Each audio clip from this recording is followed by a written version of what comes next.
Diverse Global Studios, Africa #1.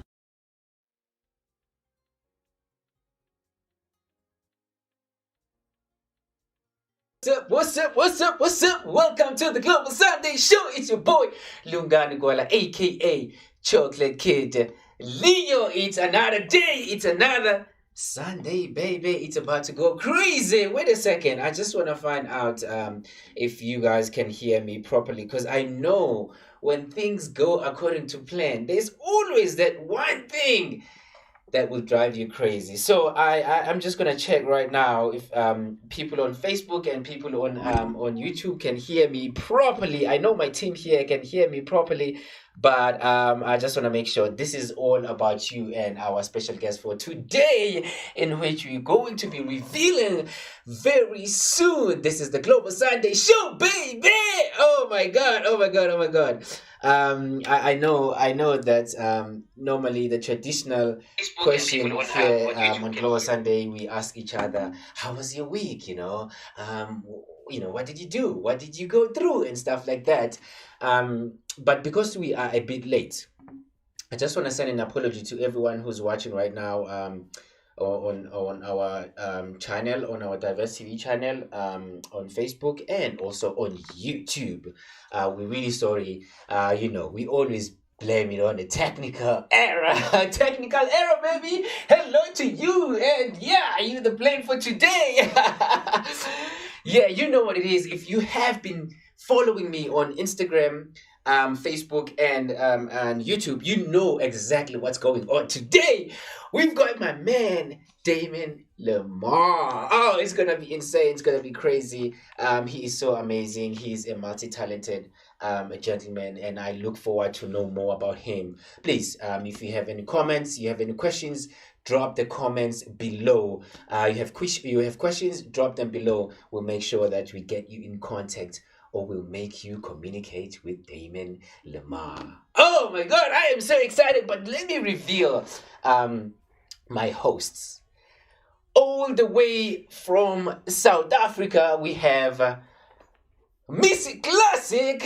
All the way from Australia, we have David William Pike. All the way from Arizona, but currently in Washington, D.C., we have Mr. Ken Laden. Hello, guys.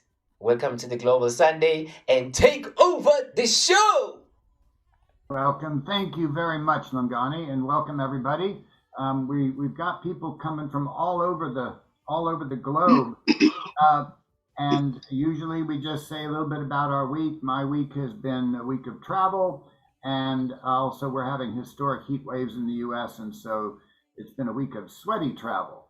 And so from there, then I'm just going to go ahead and say, Miss Classic, how was your week? Greetings and welcome back to the Global Sundays. This is your one and only, the Queen of Global Sundays, Miss Classic Bongi Wemsomi, all the way from South Africa. Welcome back, my team, and our lovely guest, Mr. Damien Lamar. I love the spell of that. Okay, my week was okay. We celebrated the birthday of the late Professor Mzilikazi Khumalo on Sunday. But unfortunately, on Tuesday, we lost him. He passed away. Our composer of choral music and traditional music, Professor Mzilikazi Khumalo, he passed away on the 22nd of June, and his wife followed him on the 23rd of June on Wednesday. So we just are paying tribute to him this week and the following week until after the funeral. That's the sad news we have in South Africa right now. The guy helped to do the stem, the national anthem, South African national anthem, the stem. So we celebrate him. He's a big, legend in South Africa. He did Ushaka Requiem, which toured to a lot of countries in Europe and America with me when I was there with him and his wife. So yeah, we have a sad week, but we are still alive and we are serving the purpose, just lifting our head up and never give up. Over to you, David. Hi, hello everybody. Welcome from warm Australia, even in winter. I've had a really interesting week. I went camping and got completely rained out. That was interesting. I went into an area where they had crocodiles, freshwater ones, and it was enjoyable to meet my friends.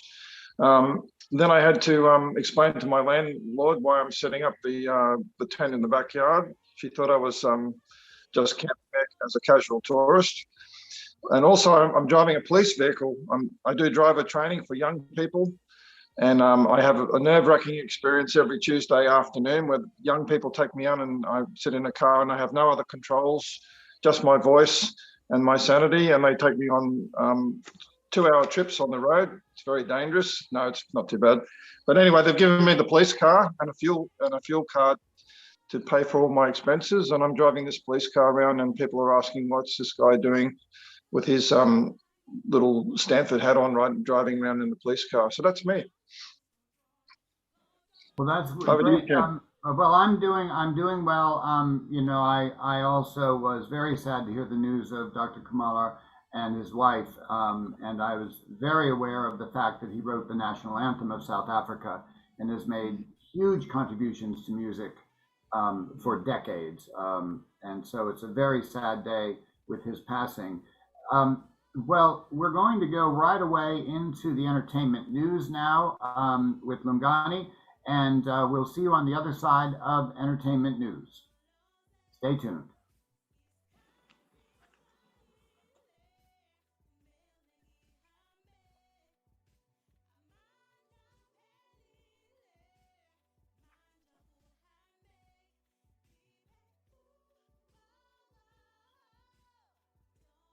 Okay, so we seem to have a delay. So what better thing to do than to fill it in with the details of my week? We live in a mile elevation above sea level where I am, and I tried to make a cake, and it didn't work. And so I tried to make another cake, and it didn't work. And so I gave up, and that took me most of my week. Oh my God. So now, Interesting. for the less important entertainment news than me trying to make a cake, on to you, Lungani. Thank you so much. Thank you so much, Mr. Ladin. Today on the entertainment news, I'm not gonna take so much time.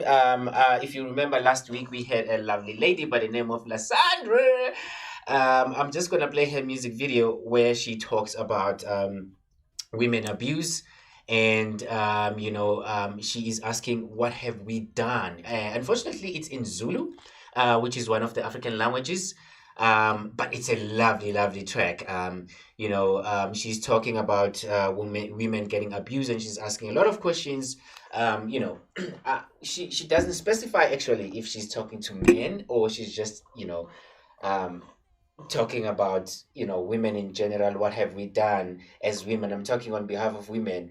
Women, they go through pregnancy, they go through abuse, they go through raising children. I mean, I know some of us as guys, we do it also, which is really awesome. But she's asking a question, what have we done? There's been a lot of abuse lately. So if you are a man and you are watching the show right now, please do think about this. Think about this. Think about what women go through, and try to change your mindsets. Change your approach towards women. These people, they carry us for like 9 months and sometimes more than that. So we are all connected to women in a way.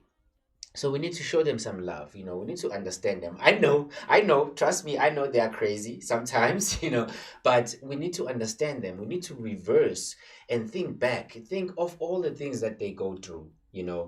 Us as men, during pregnancy, we can do what we want to do. We can go to work, we can go play sports, we can go chill with friends, but most of them, they are unable to do that because there's certain things that they can do and there's certain things that they cannot do during their pregnancy. Even during birth, even when the child is there, we can be able to go and do our stuff, but they are unable. So we need to understand them. Even if they are called short-tempered, we need to understand where that comes from. You know, we need to support them. You know, I can hear Miss Classic there saying, but yeah. Anyways, this song is about that. It is asking Senzeni now, if you abuse women, please stop right now. Stop right now, because nobody knows what happens when we die. I mean, there's pastors, there's all kinds of people in the entire world. But I just want to remind you that whatever that we know in this world is maybe just 5% of what's happening in life. I'm not going to say in the world, in life, because there's a lot of things rather than the world that we're living in right now. You don't know what's going to happen when you die. Maybe you're going to come back as a woman and you're going to suffer from the same pain. I don't know. But I'm just giving you an idea, and I'm giving you a direction, and I'm giving you a reason why you should respect other people and why you should understand women specifically. I know it's not Women's Month, but I just felt like I should share this. But anyways, let me not take so much time. Let's see if we can find this video from Ulasandra Eti Senzeni Na. She's speaking on behalf of women. Lasandra, I hope your video is ready. Enjoy, and I'll see you when we come back. You are watching Global Sundays.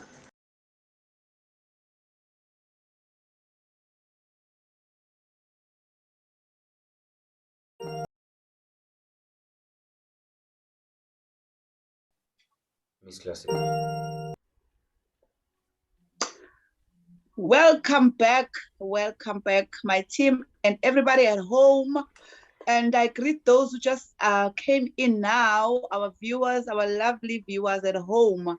Now I'm going to show you our lovely, handsome gentleman, Mr. Damien Lamar, all the way from USA, Florida, not here in South Africa, where we get the girls, hot girls. I hope they're hot guys that side as well, because here in South Africa we have hot girls in Florida. So I'm going to welcome you and give you a warm welcome to our TGS, the Global Sundays, into our show. Welcome, Mr. D. Thank you so much, Lady Classic. I'm so happy to be here. How's everybody doing today? We are doing fine. Can you just tell us about yourself at the moment? Yeah, I'm a Florida bred by way of New York. My name is Damien Lamar. I'm an artist here in Florida, in the USA. I am a music producer. I'm a composer. I'm a singer-songwriter. I've been with ASCAP, which is the Association for Songwriters, Composers, and Publishers, since 1995. So I'm kind of dating myself a little bit. I know I look a little young, but I'm in my mid-40s. And yes, to answer your question, there are really good-looking ladies and a lot of great-looking guys. And I think there was a survey a while ago in Jacksonville, Florida, where I'm based, that we have the most beautiful people in the world here. I'm not sure if that's true or not, but I've been other places. We have really good looking people here too. So yeah, I can witness that with you. Yeah. Without wasting any more of your time, Mr. Ludden, what do you say about this? Well, welcome, Damien Lamar. Thank you. We almost moved our academy to Jacksonville, Florida. It was a contender as one of the places. There are a lot of wonderful people in Jacksonville, that is for sure. Thank you. Welcome to our show, and we're looking forward to getting to know more about your music. One of the things that I am aware of from the information we got was that you have a background earlier in your life in business, and you've gone to the arts. I am very interested about that transition. Yes. Business is what keeps the world sort of management. It's sort of like the custodial staff of the world doing the money, but the arts is what keeps the world going. And so I'm very, very eager to hear about your journey there. And I'm going to then pass it on to my good friend and your fellow composer, David Pike in Australia. Awesome. Hi, Damien. It's a real pleasure to meet you. Hi, David. It's really expanding my knowledge of global artists through this show, and we've had some wonderful guests, and I'm looking forward to your commentary, talking about your life, talking about the music industry, as you experience it. And I know on the setup for the show that we were just briefly talking about the types of genres of music that you do. So I didn't ask you at that point about the writing. So you'll have to explain. Yes, I do a bit of writing with the music myself, but you'll have to explain the sorts of songs that you're writing and what inspires you. Of course, yeah. But before I get to there, and there's so many other questions I could ask. And Ken mentioned you had this background in the financial sector. When you were growing up, when you were a teenager, were there signs coming to you that you had to go a particular pathway career-wise, or were you being sort of told by elders or counselors or parents that you might do something sensible? And then was there something glowing within you on the art side? Well, luckily, I actually had a really, really supportive family. My mom she was a single mom, and she wanted to make sure that I was like super independent. So she wanted to make sure that education was first. So get your education, and then you decide what you want to be, and whatever you want to be, I will support you 100%. And thankfully, she was very supportive in that regard. I did have I grew up listening to music. So music was always a part of my upbringing. One of my most interesting memories was speaking with my mom. I was in her kitchen a couple years back, and she had said she wanted to hear this song, and she hadn't heard the song since she was pregnant with me and when she gave birth to me in New York City. And I found this song online, and I'm playing this song, and I hadn't heard the song. Like, I don't remember listening to it in my lifetime, at least. And I said, well, when's the last time you heard that song? She says, oh, I was pregnant with you. You weren't even born yet. And somehow I remembered that song. It was a song by Gladys Knight and the Pips. It was written by Burt Bacharach, and the name of the song was called Seconds. And that moment for me was a prolific moment, because I knew at that moment that music transcends the cellular level. And I was cooking in the oven, and I was in her womb, and I remember that song. I remember the feeling and the emotion. The hairs are still standing up on my arms as I'm telling that story. So I knew that I wanted to be involved in music in some capacity, but I've always been, because my mom worked in corporate America, and I always wanted to have a foot in business. I was part of the Future Business Leaders of America. I went to a magnet school here in the United States, which was something new at the time. They had just started doing hyper-focused studies on individuals that were looking to go into either business, law, or finance. And I went to one of those particular schools. My focus was business. And that led me into corporate America. But I've always had this desire to, pick up a mic and sing, or if I'm called on, sing, or, and then later on, I developed the band, and then became a little bit more serious after a couple years in banking. That's how it all started. Wow. How did you do, Mr. Lutton? Well, very interesting. Yes, very interesting. Can I go on? Yes, please. All right, my team. No, I was just saying he's got a very profound and interesting skills and profile. As an artist, it's very important to acquire such skills because you can, if like his experience is got experience in banking, graphic design, web developer, and also non-profits organization, fundraising, arts knowledge. He is indeed an ambassador, not only for parks, but for musicians as well. As a jazz musician, I salute Mr. D. Lamar. So without wasting any time, I will just let's go to the news and then talk more about him when we come back. So stay tuned, we're coming back.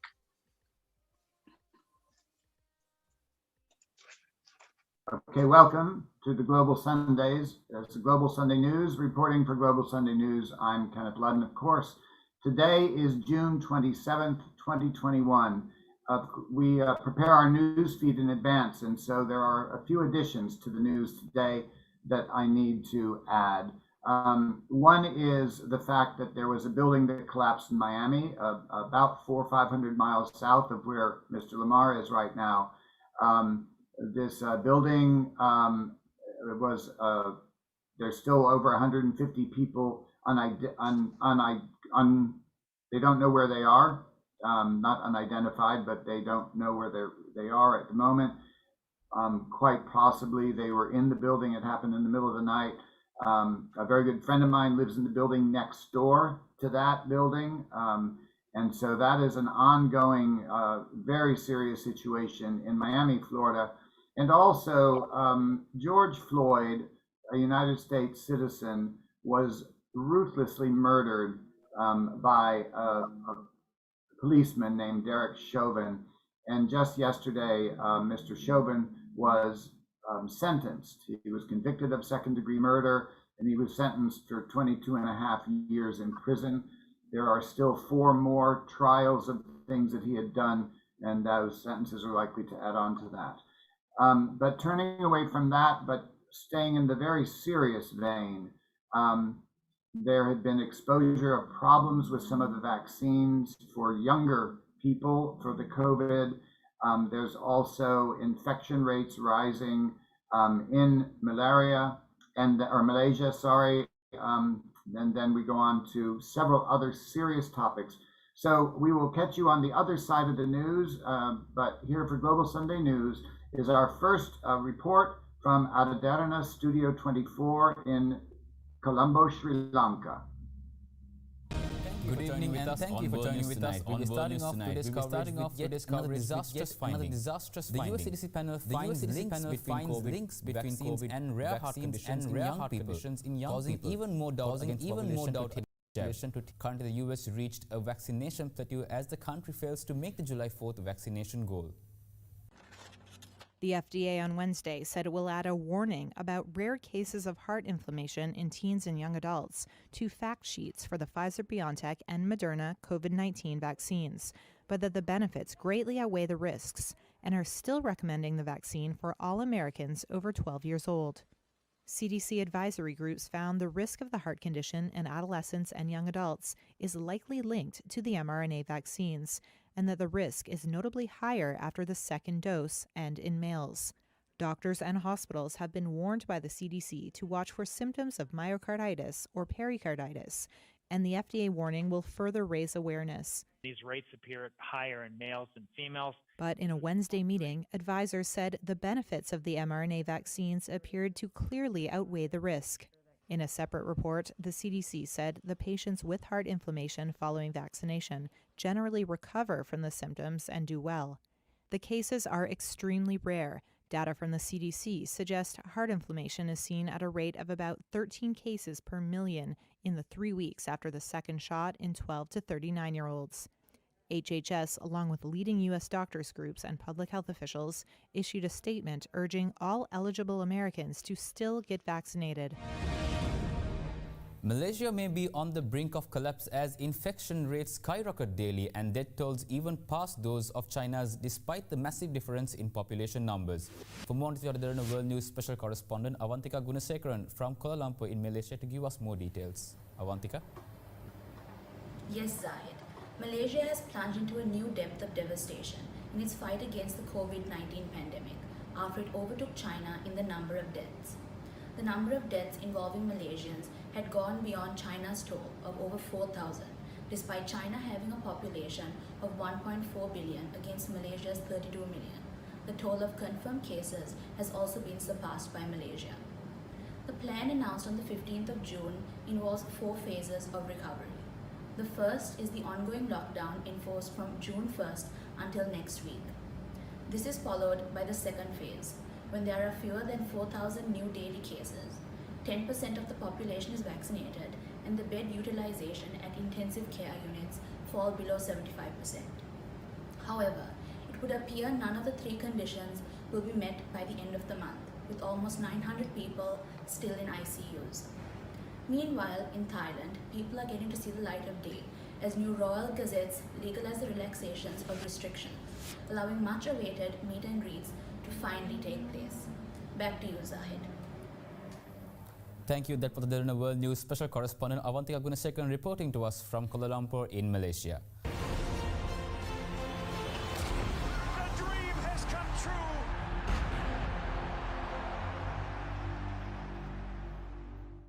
With 1 month to go until Tokyo Olympics begin, against what seemed almost insurmountable odds, Japan will host its second Summer Games and first in over half a century. Tokyo 2020's opening ceremony is now just 30 days away, but the COVID-19 situation in Japan has prompted the public and health experts to criticize the recent decision to allow spectators. Attendances will be capped at 50% of venue capacity up to a maximum of 10,000 people. Organizers have also banned alcohol from the stadiums, and spectators are not allowed to shout or chant. They will have to wear masks and go straight to the venues, then straight home afterward. Despite the strict health and safety protocols, polls still show a majority of Japanese people oppose the Olympics. Support for the Games has risen slightly though, and cancellation is looking unlikely now that Prime Minister Yoshihide Suga has the support of US President Joe Biden and other G7 leaders. It's speculated Japan will go to great lengths to avoid a scenario where it fails to hold the Games only for regional rival China to host the 2022 Winter Olympics in Beijing just half a year later. And according to Director of Asian Studies at Temple University in Tokyo, Jeff Kingston, who is quoted in the New York Times, another reason Japan cannot back out now is that the Games are closely tied to Prime Minister Suga's political fortunes. Japan's national elections are approaching, and a successful Olympics could give the leader a boost amid low popularity ratings. Climate change will fundamentally reshape life on Earth in the coming decades, even if humans can tame planet-warming greenhouse gas emissions, according to a landmark draft report from the UN's Climate Science Advisors. Life on Earth may recover from a dramatic climate shift, but humans might not survive. That is a sobering conclusion from a UN report, and it confirms what many scientists have been saying in the last few years. Climate change is happening faster and hitting us harder than expected. Early models predicted that it was unlikely we would see the worst consequences before the year 2100. But according to the report, that could be the reality when a child born today turns 30. Currently, the world has already warmed by 1 degree Celsius. On current trends, we are heading for 3 degrees of warming. But even if the world sticks to the ideal 1.5 degree target, the UN climate body says that conditions will change beyond our ability to adapt. 350 million people living in urban areas will be exposed to severe drought, ravaging crops. Millions more will suffer from malnutrition, while coastal communities will be at risk from floods and deadly storms. The report also warns that these changes could be irreversible and lead to cascading impacts, with some regions experiencing multiple calamities at once. The report was not due to be released until February of 2022, but was leaked to the media. This as world leaders prepare for the COP26 climate summit later in November, described as potentially a make or break moment for the planet. Angela Merkel arrived at the EU summit in Brussels, the last planned before German federal elections in September. This could be for the last time as Chancellor for Angela Merkel. For more on this, you're the World News Special Correspondent Nivartana Kahandavita from Benevento in Italy for more details. Nivartana? Yes, Zaid. In more than 15 years at the helm of the bloc's biggest economy, she has sat across the negotiating table from 4 French presidents, 5 British prime ministers and 8 Italian premiers. At her first in December 2005, the then leaders of France and Britain, Jacques Chirac and Tony Blair, were locked in intense negotiations about the EU budget and the fate of the British rebate in an enlarged union. A skilled practitioner of what Pronchnigel calls corridor diplomacy, she said Merkel has shown herself adept at seeking vital compromises which can retain the anonymous backing of the EU leaders. Earlier in her chancellorship, she was at the forefront of the response to the crisis in Eurozone, with austerity politics causing resentment in the bloc's southern countries, leaving scars which, according to the Pronchnigel, are one of Merkel's biggest mistakes. Merkel herself often became a target during angry state demonstrations, caricatured on placards and posters from Athens to Lisbon. But in the peaceful streets of the Portuguese capital, many said they would miss the Chancellor. If coalition takes talks drag on after the German elections set for September 26, then the Merkel might make more appearances around the summit table. Back to you, Zaid. Thank you. That was the World News special correspondent Ivatanaka Hanavita reporting to us from Benevento in Italy.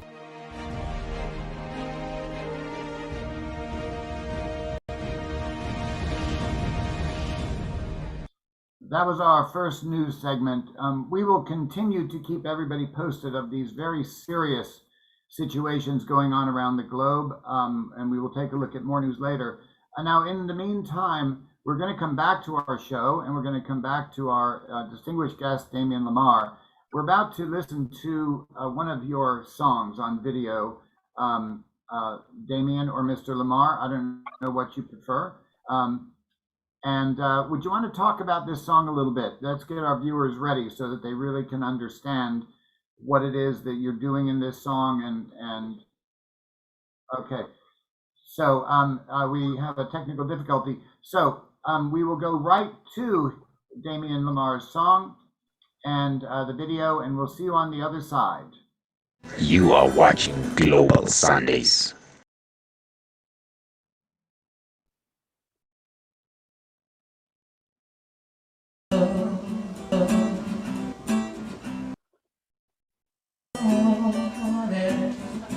You are so lovable. Oh, it's amazing how people change. Imagine if we stayed the same. Yes, I want our love to grow. And with these words, I hope you know that I love you. I love you. I love you so.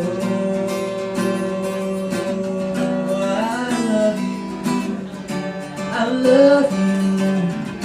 I love you so.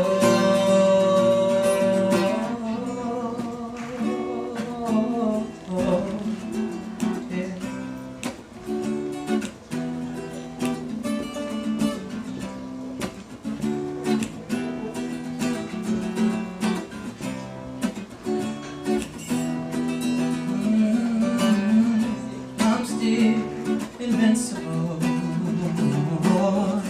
You are infallible. It's so incredible. You are so lovable, baby. Can we capture this moment in time? Will you forever be mine? I know that this love will grow, and with these words I hope you know that I love you, I love you, I love you so. I love you, I love you, I love you so.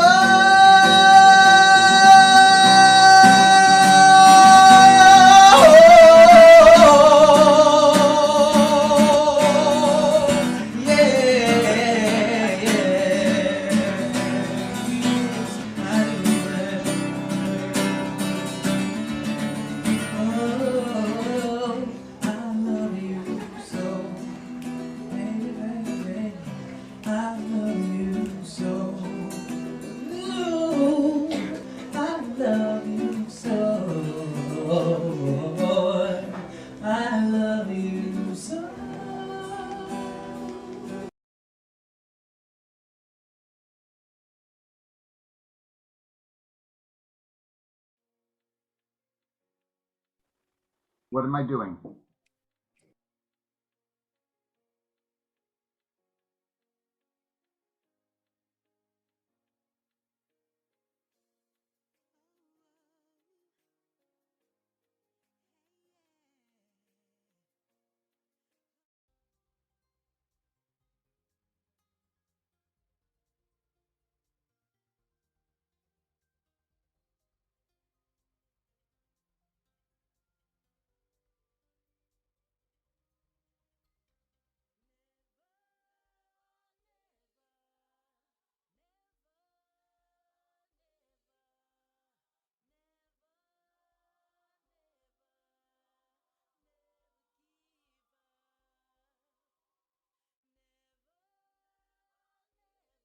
right. You good looking. I'm sure all the ladies are feeling hot right now. I don't know if it's me alone or what. Okay. How do you engage with your audience in your songs?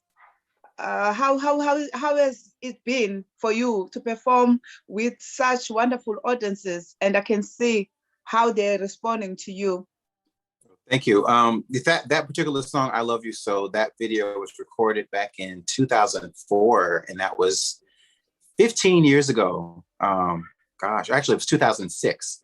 15 years ago when I dropped my first record. The album was called Convinced, and it was an EP, and EPs weren't really popular back then. People were doing albums. As we know, people don't do albums anymore. They like the small, 4 or 5 songs, or the singles. We're in the era of the single. You put the hot track out and you go and you put it out again.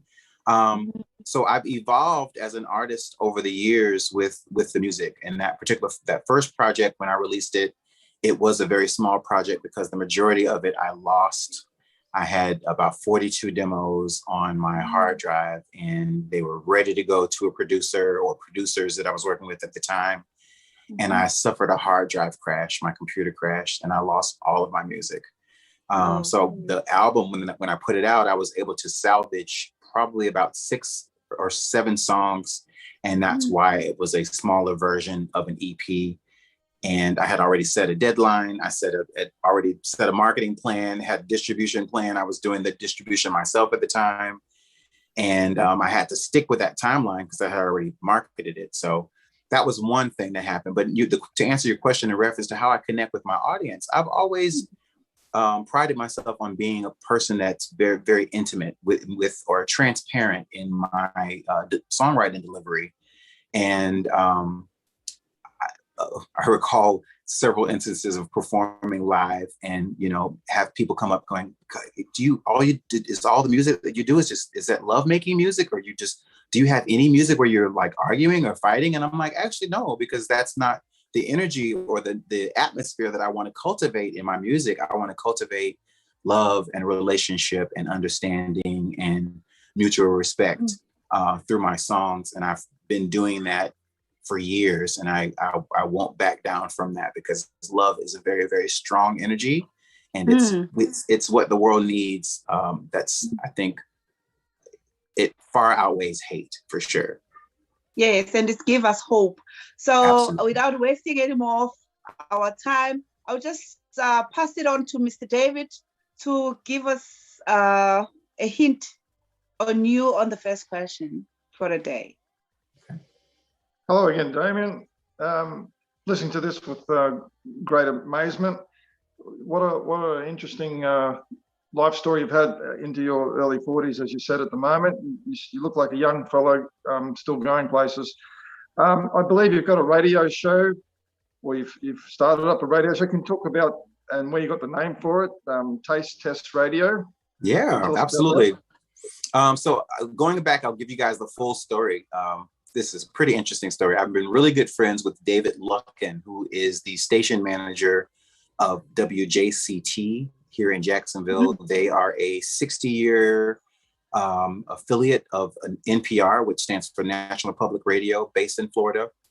And there was pre-pandemic, about 2 years before the pandemic happened, I got a call from David. He said, I've been watching your playlist. I love your music sensibilities. We want to bring you into the station and we want to give you your own radio show. And I was like, what? Like me? Really? As a singer, and I've always loved sharing music. I used to actually make CDs for my friends and then give them mixtapes every month. There was like a featured mixtape every month. So I've been curating music for a while. So in my mind, I was up for the task. But to answer the question in reference to the title, I love food. And I wasn't offered a food show, so I didn't want to immediately go and say, oh, I'm going to just do a cooking show. But I thought, given the audience, and this is my opportunity to do a little bit more research about WJCT's demographic. At the time, they were catering to a specific demographic, and they wanted to bring more people of color. to the stations, to the music, to show that they were working on diversity measures and that sort of thing. And I said, well, what a great name. Why not a taste test? But instead of it being food, it's music. So I get a chance to actually serve up several different selections over the course of an hour. The show was an hour. And at the end of that, you walk away as if you go and someone said, here, taste this. Do you like it? Does it taste good? Or and I use that, the double entendre is the French word for it, to describe what the music was like. Because I was playing diverse material. So I would play some Brazilian, I'd play some Afrobeat, I'd play some jazz, I'd play an old school song by Gladys Knight and the Pips, or Stephanie Mills, or Marvin Gaye. And then I'd play something very obscure like Angelique Kidjo, you know, and music from all over the world, because I didn't want to leave any one person out. And I wanted everyone to go away as if they went to a buffet and said, there was something there that I enjoyed tasting. So that's why I called it Taste Test. Up in March, when the pandemic happened, I got a call saying, hey, we're closing this, you know, nobody's coming in the station. We're closing everything down. Put your show on hold for a while. And then in June, I was asked to come back, but the terms were a little different. So I decided to take my radio show and put it on Mixcloud. And Mixcloud had just developed this platform where artists can create or make their own music and stream their own music and bypass the licensing, as you pay a small fee and they take care of the music licensing, so I didn't have to worry about that. And my show now is on Mixcloud. So it's on demand, which it wasn't before. So you can actually listen to the show on your own time. And I'm doing it monthly. I'll be putting out another show. As a matter of fact, I've taken a little bit of a summer break. But come July, the 1st of July, I'll be coming back with another 2-hour show. And it'll be a monthly show so that I can kind of get in all the new music. There's so much great music that's coming out like every day. And it's hard to, you know, to be able to share everything. So I want to be able to digest, like the food, taking in some of the music, and then digest it and then share it that way with my audience as well. And That's very fortunate. Yeah. Wow, that is lovely. I'll let you go, guys. Yeah. Yeah, that is lovely. It seems like I'm gonna learn more to you, Mr. Lamar, because there's a lot that we need to hook up and talk about. Me and you. Besides, I look forward to it. We're gonna neglect the whole team and do our business together. And you seem like you're someone who's versatile and successful. And you got taste of many things. Yes. Like as we saw in your bio, and your professionalism. Yeah, it's on top. So it's rocking my world. Thank you. So what is next in your agenda right now? Even though we're still going through this COVID, we don't know if it's third wave or what right now, because the president of South Africa was announcing third wave. So what is next in your agenda right now? For me, I'm taking a little bit of a hiatus from music. I released, you're not gonna believe this, but I released 5 EPs and 2 full-length albums during the pandemic last year. And I'm putting myself in a digital timeout so that I can write. I've been working about 11 years ago. My grandmother passed away. She was my maternal grandmother, my very, very close to her. I was like practically her son. My mom had me at a young age, and I spent a lot of time with her. But when she passed away, I started working on my own electronic music and producing my own sound. Because I didn't have access or have the funds to be able to shell out money for all these other producers. So for me, I started making music on my iPad. I had a mixer, and I would do field recordings. I go out and like capture sounds of oceans and waves and different sounds. And I started building this soundscape, and I had no idea what I was doing at the time. And I would say, about 2 years into the project, I realized that I had about at least 45 minutes worth of music. And there was this story that I was attempting to tell. And I am the author. A lot of people think that I am the subject, but I am the author. The subject is, his name is Professor Clock. He is a time traveling archivist. He is the oldest archivist, and he is a person who time travels. And he came back from the past into the future to warn us of what we destroyed during the great burnings of the Library of Alexandria. And that was around 296 BC. The Library of Alexandria is this huge bibliotheca of an enormous amount of knowledge and information. We don't even know what was in this library, but the music sets the tone for the story to tell the stage of why we humans have the propensity to destroy our own knowledge and our own civilization because of war and religion and division and a bunch of other things. And we only set ourselves back when we do this. And there have been, in my research over the last 11 years, I found out there's been other libraries. There's Portugal, and there's a port in Spain that was also that had a huge library with over 1 million books that was also destroyed. What is this information that was destroyed? Why do they want to keep destroying the civilization? Are they trying to withhold information from us? Are they trying to save us from ourselves? What is the real reason? And the soundtrack that I developed sort of tells the story about this archivist who knows these ancient secrets.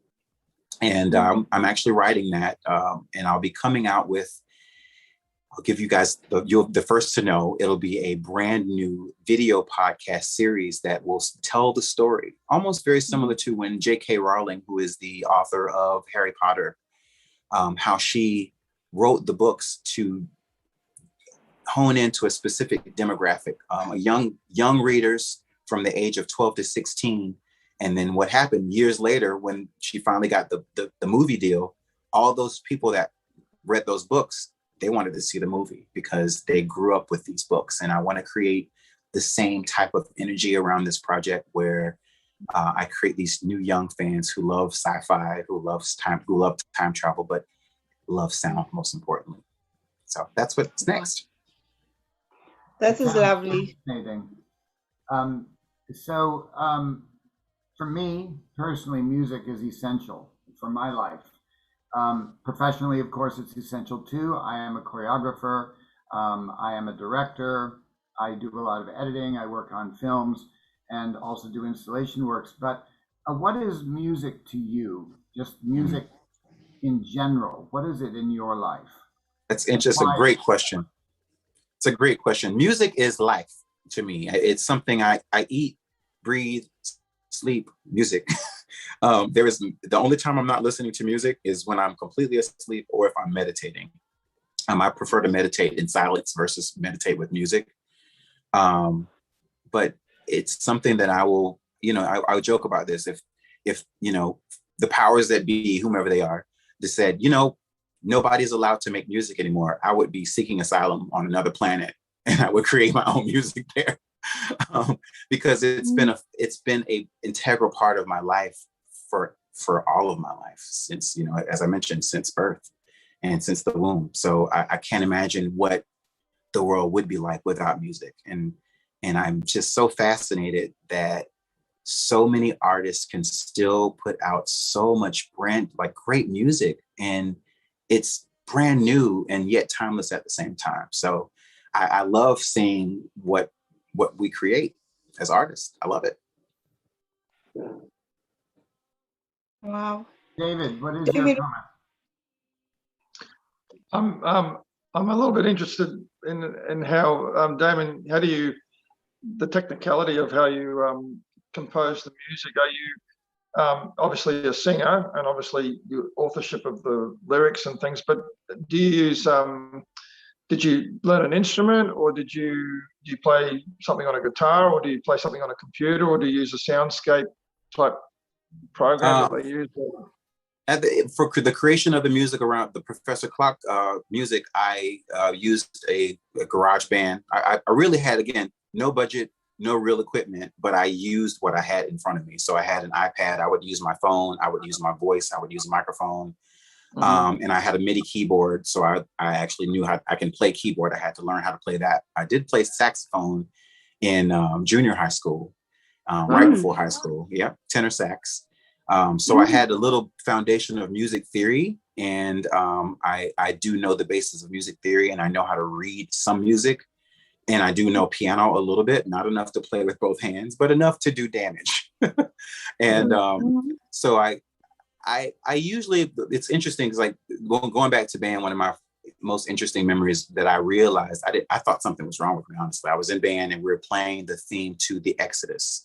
Ba, ba, ba, ba, ba, ba, ba, ba, ba, ba. You know, it's a beautiful song, and it's about the mass exodus out of the children of Israel out into the wilderness with Moses and his brother Aaron. And you know, it sort of sets the stage for this big exit.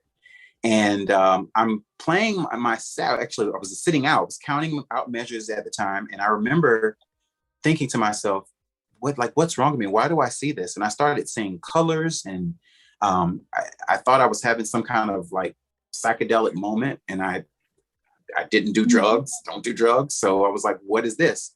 And I found out later that I have synesthesia. So it doesn't happen with all music, usually more symphonic music or music that has lots of stringed instruments. I can see the music. I see it in color, and if I were to describe it, it's like wet paint, but smoke, like plumes of smoke. And it's moving in slow motion. And it's visually accosting. It was to me at the time. And it doesn't happen all the time again. But that led me to creating my own sound, and I looked at the creation process of an artist, and I like when people paint, they start off with a canvas, they have their paint, whether it's water-based or oil-based, and some will start with a sketch, but some will actually just start brushing paint, and they never know what they're going to create until they reach this point of satisfaction where they go, you know what, I'm done with this piece. I'm happy with this. And there's a level of contentment that comes. And I approach the music the same way, and I would do layers and layers and layers and different textures until orgasmically it sounded like something that I was very pleased with, bearing in mind that while I was creating this, I was grieving the whole time. So it was a very unusual self-therapy mechanism for me. And that just kind of like akin it to, painting in a sense. So you see a lot of, would you describe yourself, even though you're right into music, obviously, as a more visual person? When it comes to music, yes. Music is visual to me because I hear every instrument. I can almost see it on stage. Like case in point, this particular project that I'm working on now is 4 volumes. And next month on July 16th, I'll be releasing all 4 together as one body of work. And I'm calling it a quadrilogy instead of a duology or a trilogy. It's a quadrilogy. And I'm putting the 4 volumes of work together in one as one body of work. And it'll be remastered, and it'll have a new set of visuals. Last year during the pandemic, you asked me, I'm a visual artist. Yes, I ended up creating a visual element for every song and put up a 1-hour visual for the 3-volume at the time, or the then 3-volume soundtrack. So it's something I can't like put to bed as much as I want to. I want to say, okay, I'm done. And I'm done creating the synthetic version of this music. I'm looking for composers internationally or nationally, locally, who could help me chart out this music and help me hear what I was actually hearing when I created this music. Because I was hearing the symphony. I didn't hear the electronic synthetic iPad sound. I was hearing strings and the tubas and the timpanis and all of the fantastic live organic instruments that are played by real humans. And I want to translate this music that's very synthetic into something organic. And I can't give away my whole idea about it, but I had a glimpse into a little bit of my future back in 2016 when, speaking of choreography, we were talking about choreography earlier, where a dance company, the Cooper Morgan Dance Theater here based in Jacksonville, they took the first 3 volumes and they choreographed music to this piece and made the story come alive. And it was something that I will never forget. I wish that I had video to prove it. We have a couple of snippets of photos that were taken during that time. but I think everyone was just so captured because it was all pre-professional students from the age of 15 to 18 years old performing this music. And they executed it and masterfully. It was flawless. And I saw a little bit of a glimpse as to what I want the future of this project to embody. There has to be dance, there has to be visual elements, but ultimately it's about the music and how we bridge and we connect together through this story and learn and about what our society, who we are, how powerful we are as people. But not only that, but the most important thing, music seems to be this thing that just kind of binds us all together. We are all bound up by this one thing called music, very much like this thing called love. It's a universal language, and I just feel really passionate about sharing it with everybody. Thank you for that, because my background, the person who taught me prolifically was a visual musician, but he was classically trained and jazz trained. He was able to visualize the score in his head as a graphic, and something that I don't do because I'm oral, I should say, orientated. I actually hear it as a sound. And so what you're describing, as you said, you have done the traditional type music, but you're seeing colors. So it's very fascinating to talk to somebody who's highly creative and able to translate or somehow represent in your mind a visual for the music. When I compose music, I and Ken would know this, I can put the story in my head, and I get a verbal transcript going along in my head, and then the soundscape comes to me through the hearing. I don't actually see what you see. You see the colors and you see other representations. But I do appreciate and respect that, because, as I said, the person who did a lot of training for me was visual, like yourself. Just that their visual was a graphic, a hardcore music score. They could see the notes and actually like a painting in their head. And I could never do that. I could never see that. And I'm always fascinated with learning styles, and also fascinated with composers who can manifest music and art visually and represent it that way. So there's new technologies, as I'm sure you're aware, coming out. You can use a ring on your finger. I think they call it the Wave, that some DJs are using. And there's another one, I don't know the name. It's an oral thing you sing into a MIDI interface, I believe, and it creates a lot of the MIDI effects and synthesizer effects as well. But anyway, I'll leave it there and let the other panelists have a go at you. But yeah, it's fascinating to hear your process there. Yeah.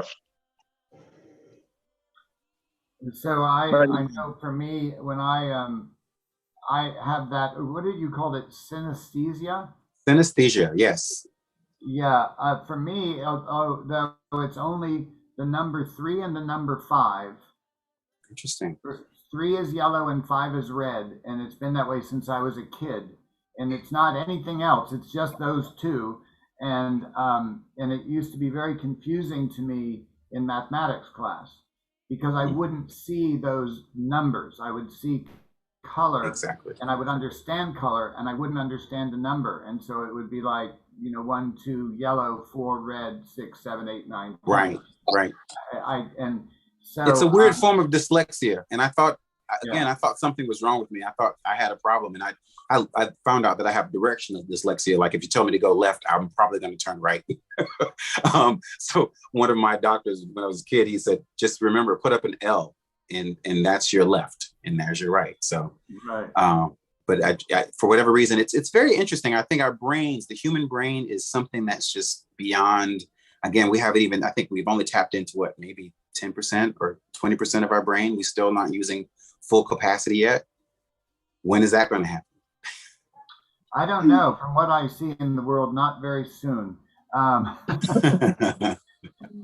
the thing is, when you have these different approaches, it vastly alters and mutates the results.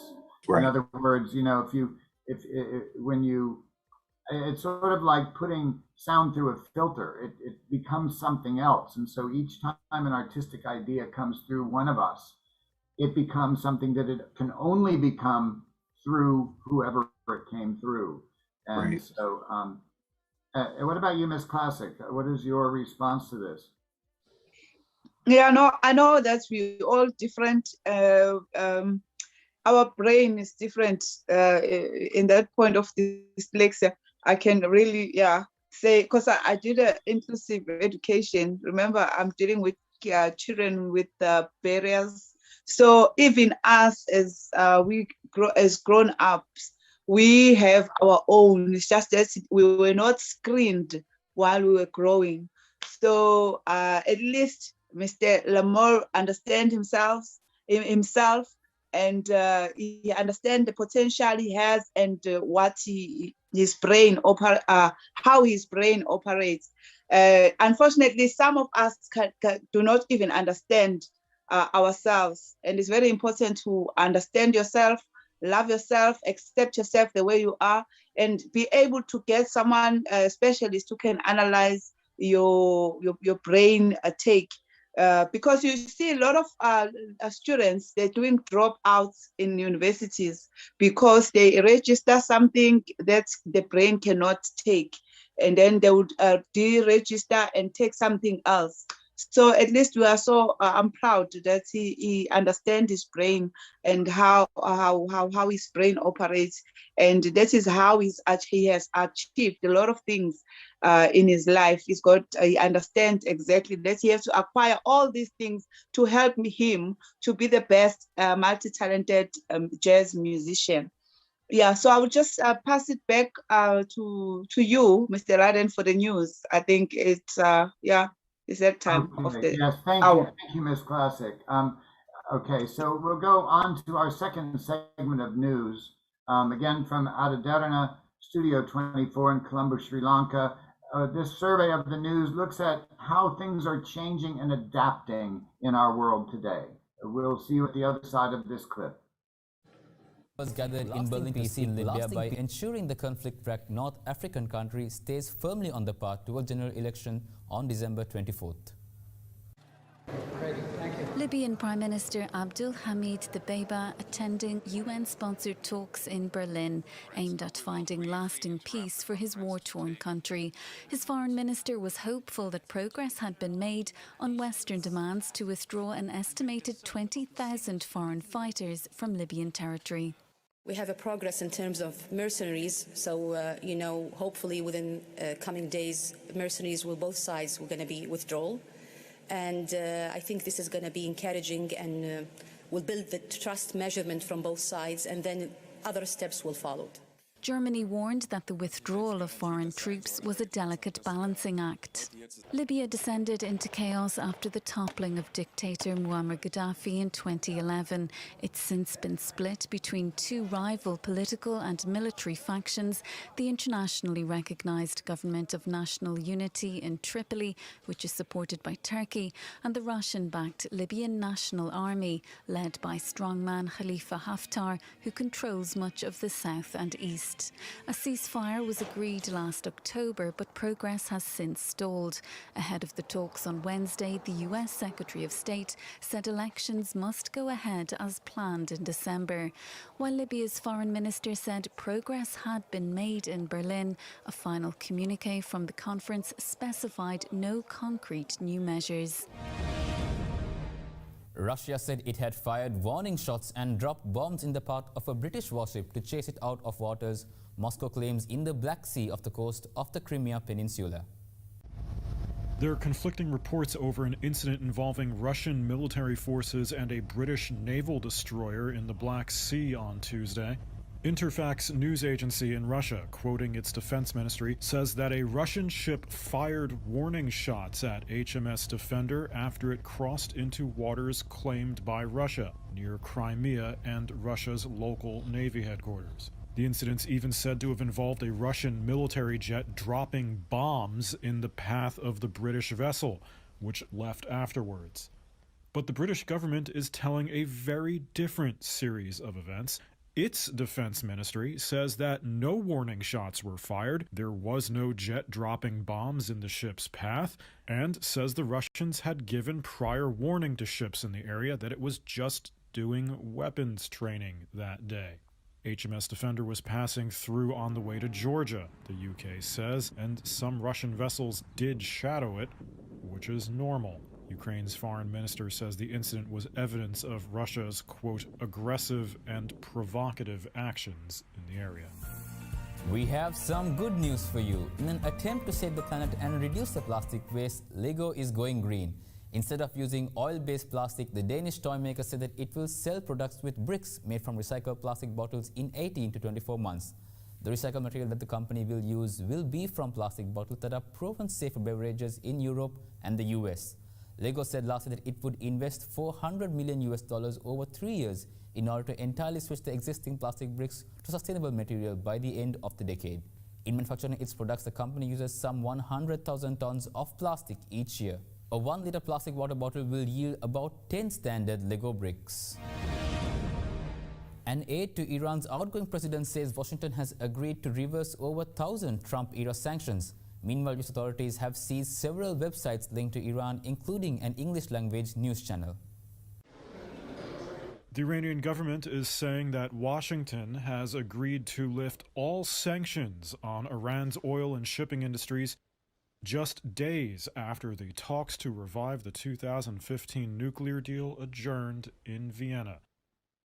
The statement reportedly came from the chief of staff to President Hassan Rouhani, now in his last weeks in office, and is said to be a reversal of over 1,000 sanctions imposed by the Trump administration. Iran's state-run media say it also includes the lifting of sanctions on some high-ranking officials. The White House, Western, and Iranian officials have all recently said that the talks were far from over. However, some Iranian officials have suggested that they would prefer to nail down negotiations before its new incoming president, hardliner Ibrahim Raisi, takes office, in order to give him a clean slate. In related news, U.S. authorities say they've taken down 36 websites linked to Iran for violating sanctions, many associated with disinformation campaigns or violent groups, including the English-language media outlet Press TV. The websites were replaced with the FBI logo and statements from the Department of Justice. And now you can see we have breaking news. A Press TV anchor here as it happened on Tuesday. Press TV is owned by the Iranian government. It and several others were back up within hours, however, at new web addresses.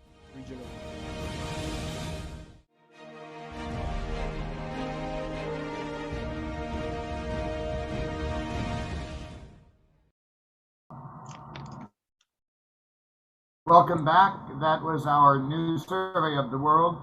You can find all of the Adaderna Studio 24 news feeds on YouTube. They have a YouTube channel. It's a rather diverse and very sophisticated show. And as I look at the world news, it's available. For me, it's the best because it's the news that tells you what's happening without telling you what to think about it. We're going to go on to some more music and then back to the panel for questions. One of the things that is very interesting is that now that there is much more of a sentiment in the world about awareness of the climate change, awareness of nations working together with our new president, it's very interesting to see that even the Lego Corporation is going to go green and going to recycle to make their very popular toys.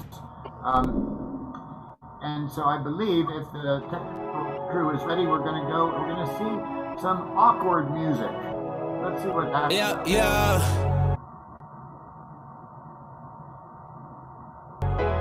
Yeah, man.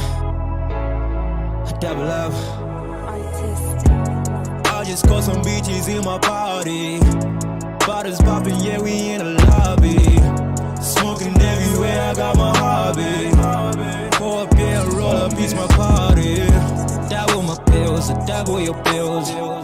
Double my pills, I double your pills. Double my pills, I double your pills. Double my pills, I double your pills. Cold as ice, my money on package. She on a rocket, she said please don't let me. Low ice, red some flakes, oh shit I shake it. Good night, bitches wanna kiss it, yeah. 17 cars, 17 girls, 17 models, 17 bottles. All my niggas eating this shit, girl. Drop top, pepper drink, then we pop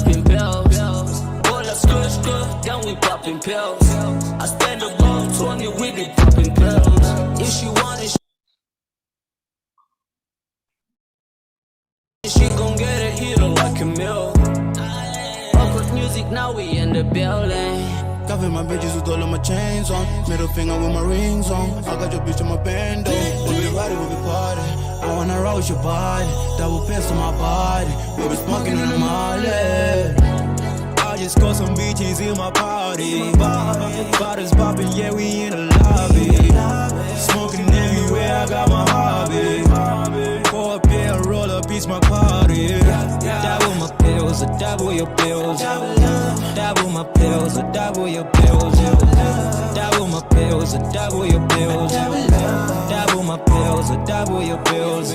Rich nigga, yeah, I pull up in a ring. Couple girls up in my face, double pills up in this bitch, and I'm big nigga. Yeah, I'm king on the street. When I turn up, it's lit. And your girl be like, he's a real nigga. Showstopper, Bill Cosby, a pill popper. Do re mi fa sol la pitch green, he a real baller. Oh, I don't stay me. Gon' point, don't aim me. The truth, I'm stunning. Shine bright, I'm sunning. Run round, we rollin'. Me and my niggas, we bowling. I just bought me that rolling. All this knew that I make it. Mama knew that I take it. All these niggas, they fake it. Got some rings on me, nigga. All these niggas, they testing. I'm running, I'm on a Holy Ghost. I'm riding bitches cause it's all I know. I'm running, I'm on a Holy Ghost. I'm riding bitches cause it's all I know. I just got some bitches in my party. Bottles popping, yeah, we in the lobby. Smoking everywhere, I got my hobby. Pour a beer, roll up, it's my party. Double my pills, double your pills. Double my pills, double your pills. Double my pills, double your pills. Double my pills, double your pills. All right. I double No up, double problem. love. I double up, double love. I double up, double love. Yeah, you know how we party, yeah, yeah.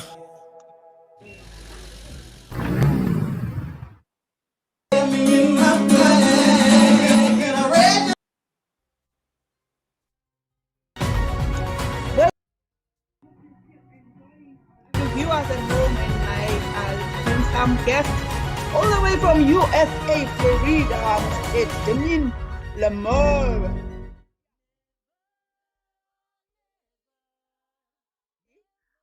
The nature is essential to our sentimental education. You know, when we're talking about the nature, we're talking about things that grew by themselves, that we can use then I've got news for you. to empower no matter ourselves. how many times you've So heard you need to eat less and exercise you know what more, I'm talking about. diet and exercise will not work. So what if you does have it this mean problem. to you? This problem is a growing silent And epidemic. how can we Over enable 1 million Americans are dealing with it, and I'm talking the about many an who have overworked liver. no excess If or you little have an excess overworked liver, you'll to pile on the eat, pounds of belly and fat no matter what you do. That's no because your excess to liver eat.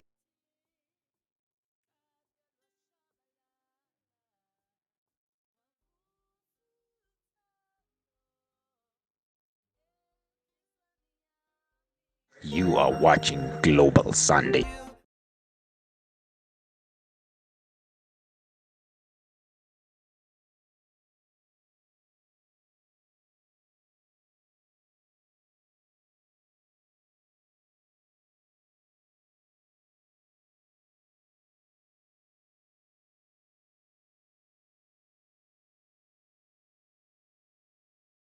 You are watching.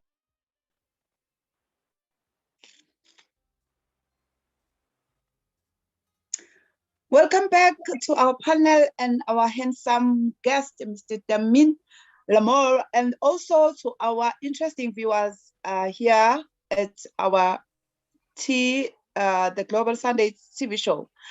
So now, Mr. D, I am sure you're still doing okay there at Florida. Yes. All right. So now we're going to talk about the nature now. As we know, nature is essential to our sentimental education, right? So what does it mean to you? And also the next question is, how can we enable the many who do have little or not access towards it? at all, or not have to be not getting in touch with it, the nature itself? I think the first thing I would think off the top when you talk about nature and you talk about education and you talk about access, knowledge is power. And there's usually in typical societies, people that have more knowledge than others. And when you have knowledge, you have the ability to do something called sharing. Sharing. And I think the reason that we in this world, we're dealing with so much inequality is because people don't like to share. They don't want to share. When there's enough resources to go around, whether it's food, money, and in this case, education. There are places all over this planet that don't have the access to the education. And it's just a matter of individuals who do have access using the means and their resources to share with the people that don't have. I think it's a very simple precept personally, but it's just a matter of removing one's ego and putting your heart at first, or putting the human heart. We are all human. We're one living, breathing human body on this, this planet that's floating in this, in billions and billions of galaxies around us. The simple thing we could do is to share. And I think once people begin to start sharing knowledge, sharing resources, sharing information, access will become something maybe second nature. We'll start seeing more people have opportunities and access when those doors are opened. That's just my opinion. Yeah, that's right. Ego is our biggest enemy to access knowledge and sharing information to help each other. I've seen it even where I work I won't mention where I'm working right now. And to share information is very important. It even bring team spirit. And to share knowledge to someone who doesn't know, it's a very good feeling. So David, what do you say about this? I was just thinking about Damien's background in the corporate life, the banking, the corporations, and I guess the breeding and the mentality. Would you be able to comment, Damien? Is it about developing competitiveness, winning, success, the winner takes all attitude? Yeah, well, in my particular experience, I can't. Yes, I did have a corporate upbringing, but I'd have to say that in my experience, I got the best training, the best customer service training, the best banking knowledge. I had the best people giving me the most information, the best information readily available. And for me, in my particular experience, something that I will always carry with me is, it's a level of respect and core values. Every corporation that I've worked for in the past had a set of core values. This is who we are. This is how we operate. These are the foundations and the pillar of how we do business and how we are perceived in the community and in the world. And as an employee of these corporations, if you're agreeing to be paid by these corporations, then you agree to have those same core values. And thankfully, I had an opportunity to work and pick organizations that I wanted to work for because I needed to align myself with those specific core values. Customer first. That's something I learned a long time ago. Customer first. And I think if we apply those same type of corporate principles here in the world, we'd shake things up a little bit, but we'd have a better opportunity. Customer first. That means humans first. Put the people first.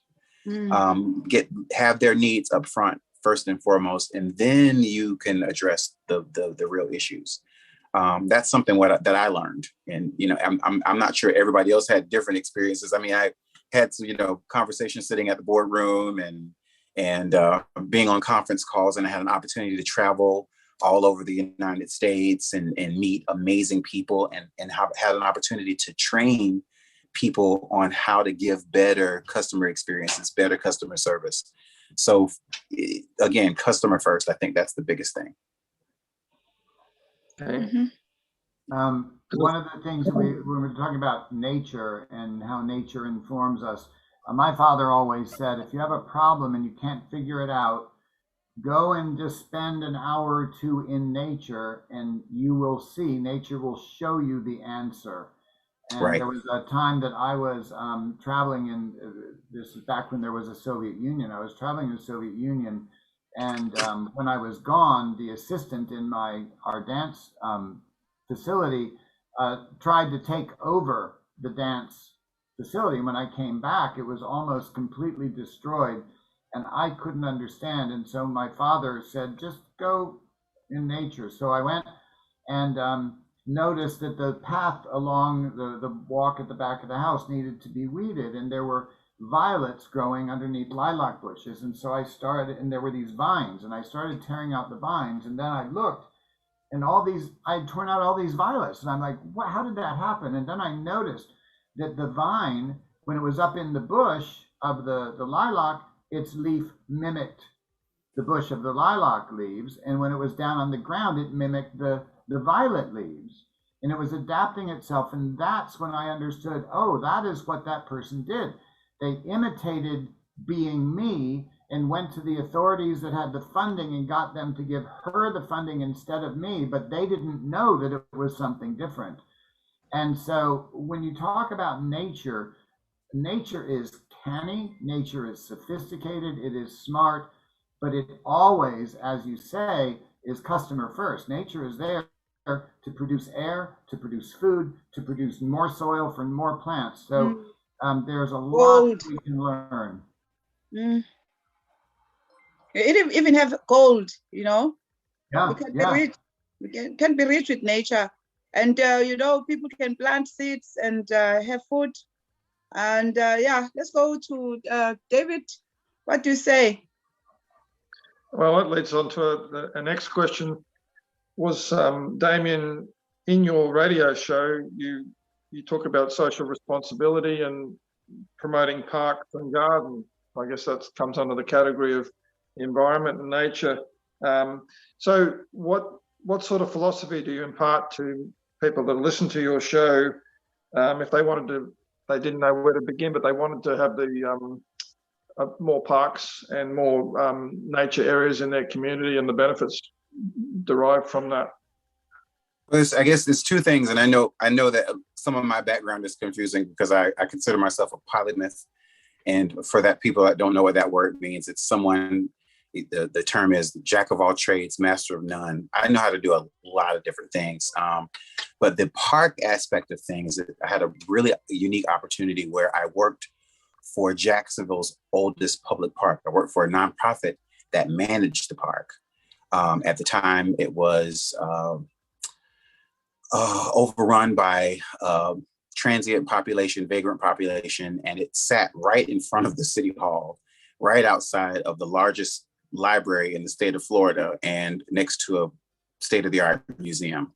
So we had this really unique opportunity to create something different in a space that we were up against some major challenges. So the first thing we needed to do is find out why it's a public park, so people are going to be at a park.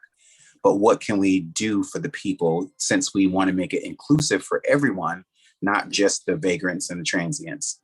So we started researching something called placemaking, and that allowed us to work with an organization out of New York, Project for Public Spaces, and began learning the importance of the power of 10. If you create 10 different types of activities within a mile radius of a specific destination, then people will come. And when people come, the goal is to make it friendly so that women and children feel safe, and that men, it's secondary. Men are always, we've been everywhere. The goal is to have the women and the kids at the forefront of this particular park. So did the park management, and that's a little bit different than my radio and the social responsibility in the radio. Ultimately, my goal was to make sure that the listener, after they were done with the show, had a great experience. And they went home going, wow, I really enjoyed that show. Or I never knew Esperanza Spalding sang like that. Or I never knew that Erykah Badu released that song. Or wow, I never knew that Bobby McFerrin had a son named Taylor McFerrin, and he was super, super talented, just like his son. So it was my opportunity to bring a level of enlightenment. And I think with every position, every job or career path that I've taken in my life, it's always been about customer experience for me, providing the best experience for whomever my audience is, whether it be a customer, it's a partner, a client, another musician that I'm working with. I've been in lots of different bands. Most recently, I was in a band called KTG Entertainment. They've been around for 27 years. And I pride myself on being a consummate professional that shows up and does the job, and you have fun and you make people happy and you go home. And that's how I think I've approached things in my life is, I've had that responsibility of making sure that the impression, I'm the director of first impressions. I'm the first time, like, this is your first time meeting me or having an opportunity to talk to me. And as the first impression, I want you guys to go away, everybody in the audience, everybody on the panel, to go away going, wow, this guy, he seems pretty cool. He really he makes me feel better about the outlook of humanity. And that's my goal. I feel like if I can replicate that aspect of my psyche, maybe the world will be a little bit better. Okay. Wow. Okay, I think I'm next. Thank you. Yes, Ms. Classic, go ahead. Yeah, this is lovely, Mr. D. And as you are saying to us that you are preferring doing the radio shows, and you also taking parts in the parks, parks and gardens, as I know that we really have to take care of nature before it can take care of us. Unfortunately, we have this COVID-19 that is preventing us from going out and having our social gatherings to the parks and having nice time and enjoy those trees that parks and gardens people are planting for us to have this nice oxygen under the tree and have nice rides with our families. You know that. Yes. So anyway, I just wanted to acknowledge the Department of Parks, the job that you're doing, because it's certain people who can do that, to help with the orphanage, to help with old age people, to help with planting trees at parks and making gardens nice and cleaning those green grasses along the streets, so that we're not gonna have the dogs hiding there to hijack us. It's a very brave job that you're doing, guys. So I just wanted to acknowledge the department that you work with, the parks and gardens, because it's prevent us from depression as families. It's unfortunate that we have COVID-19, but we can still enjoy a little by following the protocols of COVID-19, mask on. Okay. You're gonna have to have acts of kindness to do what you are doing. So this means you are a very kind musician, and we acknowledge that. All right. So I'll pass it on back to Mr. Ken. Yeah, Mr. Ken. Yes. So I have a question that it sort of bridges your vast experience, but particularly with a base in the financial. Former President Obama writes in his latest book that it was incredibly challenging to reestablish trust in the financial sector after what happened in the subprime mortgage crisis in 2008. What was the lesson for you working in the financial sector at that time? At that time, I was working, actually, I went from the financial sector to mortgage banking, and I did post-closing. I worked for Bank of America for a short period of time, and then I started working for a subprime loan servicer, and made my way into client relations and real estate valuation. So this hat, I tell people, one of my lines, if I was wearing a hat, I wear lots of hats because the creator likes to keep me stylish. A very, very interesting way about how my life has sort of driven me up until where I am now. I own my own business now. And I have the opportunity to work with many different organizations and many different people with different types of backgrounds. But the fiscal responsibility, I think we owe it to ourselves to be financially responsible globally on the global scale, because if we if we're not responsible with what we have now, we won't have things later on down the road. So I don't know if that's a short and simple answer. I think we have to be responsible with what we have and what we're given, and weed out the people that don't have the constituents' best interest or the consumer's best interest at heart. Those people who really shouldn't be in government or shouldn't be in a position of power or over our economic status. Those individuals, we really need to vote them out or get them down from these positions, only because it's going to set us up and our future, our children, our children's children. We'll have a different environment. And of course, I'm sure everybody has seen,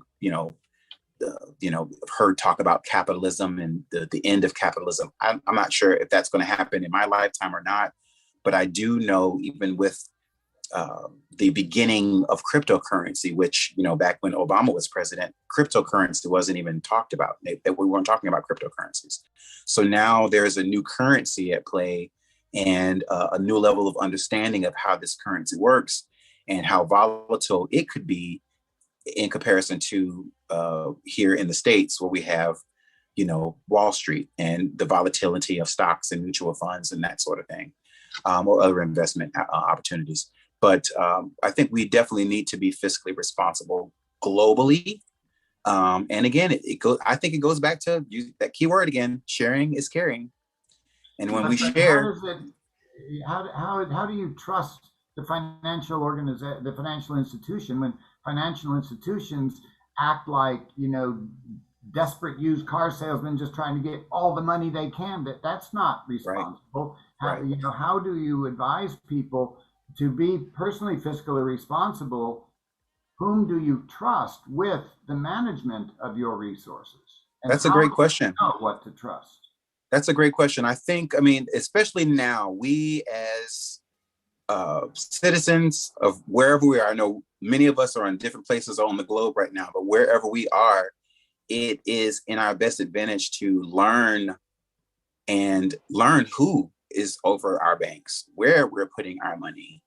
We have an opportunity now to not bank with the big guys or the guys that don't have the consumer's best interest. You can take your money out and you can put your money in other places that you can actually have vested interest. And you can, in my case, Black-owned businesses. You want to support Black-owned businesses. You want to put your money in a bank that's owned and operated by someone Black. In that case, and I think that's taking a little bit of ownership in your own hands and taking it out of the people that the big guys that control the big pockets. I think it's because they have technology as well. They are acquired with a lot of skills, to do all those scammings. But then I think the financial sector they need to, you need people who are loyal and transparent to the departments that are controlling our finances, and people who's got a lot of knowledge to that department, because also to give funding to someone who doesn't have knowledge and about the needs of those particular people. Like if I can work in Department of Arts and Culture and I control funding, if I don't have experience on arts or the needs of the artist, I won't know how much they need that money, and I'll be able to scheme around with the money instead of doing the responsibility that I acquire or I need to do with it, and even to give access, easy access in technology, how they apply online for these fundings, it's very difficult because we come all the way with the old technology on how to apply for funding. So now when we have to do it now online, a lot of artists don't have skills of doing that by themselves. So we still have to have more skills and be passionate and devote ourselves to know more about the online applications so that we can access our money. The money is there, but we don't have knowledge to access our funding. So what are you saying, Mr. D? David, are you still Yes. around? Yeah, there's two Mr. D's on the show. So Are you drinking your wine now? Your red wine? no, it's not right. It's definitely 6 o'clock ish in Australia. So the sun is just about to come. So you've got a lot of experience, Damien, with the two types of worlds. There's a world of organization, and then there's this world of creativity, which I'm not suggesting doesn't have organization, but there's, in a way, there's a kind of a philosophical freedom. I know I've done formalized work in education for many, many years, and I cross into the art world, and I feel like a large weight comes off my chest when I change my hat. The freedom, in my view, with songwriting or composing or performing, is that you put on that other hat, your artist hat, and you just allow, as you said, with your composing, with the electronic music, you just allow something to manifest, and then you stand back, not even understanding as it's manifesting, and then you stand back and you go, wow, look at the rainbow that's created, or look at this soundscape, etc. So in a way, it's almost like a personal, this is how I see it for myself, but I'd like your comment, it's almost like a personal therapy that I could be doing formalized meetings, formalized tuition, formalized this, formalized that, following guidelines, following rules, following regulations. And then I cross into this other sphere of, you're on stage now and your solo's coming up, you've got 32 bars, create some magic for the audience, or you've got 2 minutes of orchestral music to write and it needs to be exciting and dynamic. So how do you find that transformation? Do you find the same sort of freedom? Do you find burden lifting from you? Do you feel like you're soaring in your dreams and your heart when you cross into the artistic realm? I think I am now, and that's what led me into starting my own business, because I represent this one weird, unique position of an individual who has a really long level of business acumen, but then I've always been a creator, always, since I was a kid. And for me, how do I balance the two? So I work with a lot of different artists who they just don't understand social media, or honestly, they just really don't want to do social media, but they want to just focus on their art. So I make it a point, even with my clients, to educate them on the importance of just being present and just being authentic. People want authenticity. Just, hey, I don't know, I'm not great with technology. If you're not great with technology, just say it. I don't do great with technology. In my case, I'm great with technology. But if you're that kind of person, then say, hey, I'm not really good with technology, but I'm here and I'm present and I thank you guys, and be open and thank them for being part of your journey, because people just want to connect to something real. And that translated from my corporate background to what I'm doing now. I'm going to always be a creator. I'm going to start writing, and that's going to happen. So this has been fun. It's been a great journey for sure. Yeah. All right, Mr. Damien Lamar. The attention to detail is essential to achieve quality. Is there a way to learn attention to detail, or is it innate and exclusive to highly talented people like you? Oh, that's such a great question. Attention to detail. I can tell you, it's something that did not come naturally. For me, if I give one little simple thing, slow and steady is the race. Pay attention. Here in America, we say cross your T's and dot your I's. You just read and reread again, and just take your time. There's no rush. We're all in our own individual lanes, and some people are going faster than others. Some people are going slower than others. But that practice has made me pay more attention to detail. And I'm human, so I do miss it. There are times when I fail.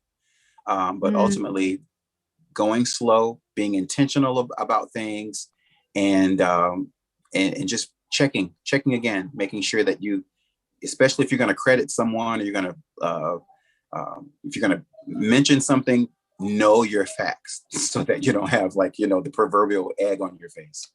So yeah, just take it easy. Nobody's in a rush.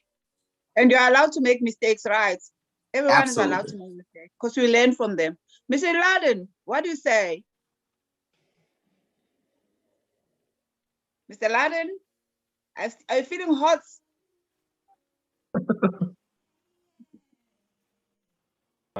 Sorry, I think Mr. Laden is gone. Okay, Mr. D, if you were asked to make 3 wishes, what would you wish for? Can you tell us 3 wishes? This question's for me? Is this my question? If you were asked to, yes, of if course. I could have 3 wishes, Mr. D. Lamar. That's a great question. If I had 3 wishes, I would wish that we share more. And that's knowledge, wealth, and power and influence. Those things that we share. I also wish that we learn to appreciate one another's backgrounds and everybody's experience on this planet. We all have different experiences. We have different backgrounds. We come from different cultural experiences. We're in different geographic locations, but no one is in a position to judge anyone for any of this experience, because we are all here, humans, figuring this whole thing out. Nobody has all the answers. In case if somebody thinks they tell you they have the answers, they don't have the answers. So I wish we had knowledge and information sharing. I wish we got along. And I wish that there was more love in the world. Wow. David, what do you say? I don't know. I feel like going out and getting a big smoothie now. It is. No, it's very uplifting sentiment, and we can. I always believe we can choose to look at the bad things, and we can start feeling bad very soon, very quickly, or we can, even amongst a bad situation or time, we can try and find the little pieces of gold or the little pieces of starlight that are still touching our heads, and then we can change. It's the smallest of mustard seeds, but if you just focus in your darkest times on the tiniest thing that is going well or going right, and then if we become wiser, we can learn to accept that the situation that we're probably currently in is to teach us something. And that's another positive for anything that's happening around us, as unhappy as it's making us. But I've got another tag-on question to your 3 wishes, Damien. You've mentioned you had quite a lot of mentorship with people who knew perhaps the banking and financial world. You've obviously been inspired by songs like you're talking about Gladys Knight, and the Pips, and a whole heap of other people you haven't even mentioned. The question that I was put up to ask you was: is there one single individual, outstanding individual, and it might not be a musician or it might be an artist, who's inspired you and that you really resonated with, and you really changed your life, and really been the important individual that's ended up making you who you are today? Oh man, that's loaded, David. That's loaded. I would have to say that, there are so many people, and I would be remiss, and even though she's not here in my life presently, it would be my grandmother. I'm inspired by my grandmother. She was born in 1920. She had 7 girls and 2 boys. And I think after child number 5, she realized that she wasn't going to graduate high school. So she made it a point to continue her education by making herself continually read. And then she would try to remember what it was that she was reading. So she became this orator. She loved poems by Helen Steiner Rice and Langston Hughes. And she would teach me these poems, in a way to get out of her hair. When I was young, she would say, okay, I'm going to make dinner. I want you to sit to this table and I want you to read this poem. you're gonna say this next Sunday at the program at church. So I had this uncanny ability to capture, very much like her, to remember words, phrases, and paragraphs. And I'm grateful for her because she created that foundation, the you can attitude, you can do this, you will do this. If you study and you apply yourself, there's nothing that you cannot do. My grandmother would be one. And then the books, I love books, but one of my favorite authors, and it would be Jerry and Esther Hicks out of Hay House Publications, The Teachings of Abraham. And one of my favorite quotes from, it's called Money and the Law of Attraction, is, "Welcome to planet Earth. There is nothing that you cannot be, do, or have. Go forth on this day of your life experience, knowing that your real work is to decide what it is you want. Go forth on your life experience, knowing that once you focus on that, that's what you have to focus on that. And that's all when you focus on that, everything else will fall into place." And that's how I've manifested this life that I've created, because you have to know what it is you want. So two people, my grandmother and The Teachings of Abraham. Wow. We would like to thank those people. We would like to thank Salute, the grandmother, and the teachers, Viva Education, as one of the educators in South Africa at Flengimpilo. So, of course, we play a big role, when we're grooming learners to become something. We identify potentials and skills. So we thank your teachers for making you who you are right now. Yes. And when you're making decisions, what we are interested now to know, before we can take it back to Lungani at the studio, we want to know, if you make decisions, do you ever doubt yourself? And oh my God. And yeah. If you do, what do you do when you doubt yourself? That unfortunately, it happens every day. Unfortunately. I wish that I can go and say, oh, I don't doubt at all. Doubting, I feel it will rob you of what is for you. So I try to limit my doubts by not allowing myself to overthink things, because I'm very analytical and I'll overthink things. And when you overthink things, then you give that room for doubt to come in. And then what happens with doubt, means you're not walking by faith. You're not walking by true belief in what you don't understand and what you don't see. So how I get back on the right course is just reminding myself, like, doubt is not my friend. Doubt is exactly what it does. It keeps you from getting where you're going to get. It only delays what belongs to you. It only delays the process. So we should limit our doubts. It's fear. It's evil, actually. It's a twin of evil, of Yes. fear, because it will limit you from achieving what you want to achieve. Yep. Thank you so much, Mr. Damien Lamar. It's very interesting to have you, multi-talented jazz. We're sharing the same network because I'm also a jazz musician, and I'm looking forward to my jazz concert on the 17th of July, just after your project. Yes. I'm gonna have a concert here in South Africa at the MKG Theatre. 6 o'clock until 8. We're going to make sure that we live stream so that everyone can tune in with the Global Sundays as one of our sponsors. So I will take it back to Lungani at the studio. If you can have maybe last words with Mr. D. Lamar at Florida. Well, I would like to throw it to Mr. David Pike. I know he is dying to say something. He has been quiet. I know we always have this fight each and every time we go live.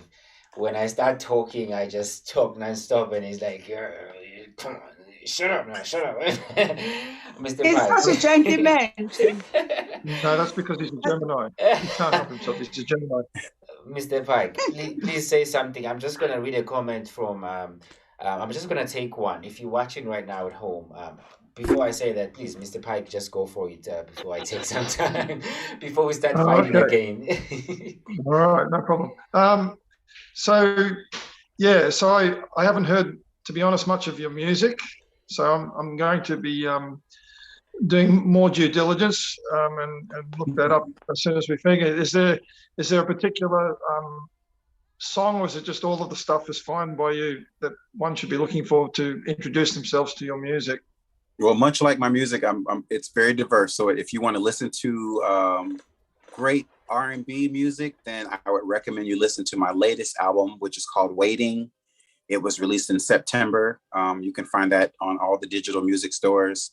And if you are intrigued as a composer, David, if you're intrigued, then I'm hoping that you give me some notes as well about the direction, and maybe we can even work together. But the New Adventures of Professor Clock, the quadrilogy that's coming out, or the volume New Adventures of Professor Clock, if you search that on the online music stores, you can hear the whole album there. That's a little bit more synthetic and electronic. So you have, it's like the split brain effect. The right brain guys can listen to all of the R&B stuff, and the left brain guys listen to this weird, obscure, idiosyncratic, synthetic music that I create. So it just depends. You have a choice with my music. Yeah. Now I'll listen to both the styles, because like you, I have to dabble in a few genres. But yeah. So the project that's coming out, and you talked about the story of the burning in Alexandria, which I recall from my understanding of history and all that. So it's quite an interesting storyline, and I'd imagine the music is quite intriguing and interesting as well. So yeah, I like the 2-minute things, and I like the 45 and maybe 2-hour things as well. So we'll have to get into that. Lovely to meet you. Thank you.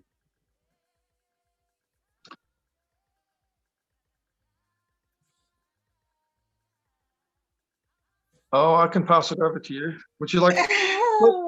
Let's now cross live to Arizona, Mr. Lungani, the man with the bobos.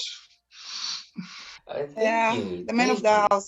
Thank you, Mr. Pike. Thank you, Mr. Pike. I'm just gonna take 1 or 2 comments from our viewers at home, so that we don't forget about them. I know it has been an amazing show.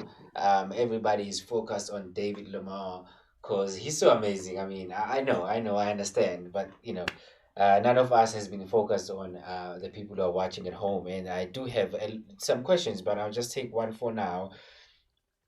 Since we already have to close the show, we have to end the show soon. But there's one question from our Facebook viewer, which goes, okay, so you mentioned that customers come first in the business industry. So my question is, do you apply the same rule of customer comes first in the music industry, Mr. Damien Lamar? Oh, wow. Luno, thank you so much for that question. Yeah. Thank you so much for the question. And quickly, because I'm not going to go to the comments anymore, let me just take one who's saying, very powerful, Mr. David Lamar. It is inspirational. Okay, thank you so much. Pentagon Positivity. Shout out to you. Yes, please go for it, sir. Thank you. Thanks everybody for the comments too. And that question I think is great, like in reference to applying the customer service or the customer first model to my music. I'd have to say that I'm a little bit selfish in that regard, in that because I'm an artist, I have to create art for me first, and then my music will find, or the people will find what they're attracted to. So whether it's the music that I'm singing on, or if this electronic music, people will find what they want. I don't necessarily have to go out and seek them. Now I do understand, target marketing and identifying, who your target customer is and that sort of thing.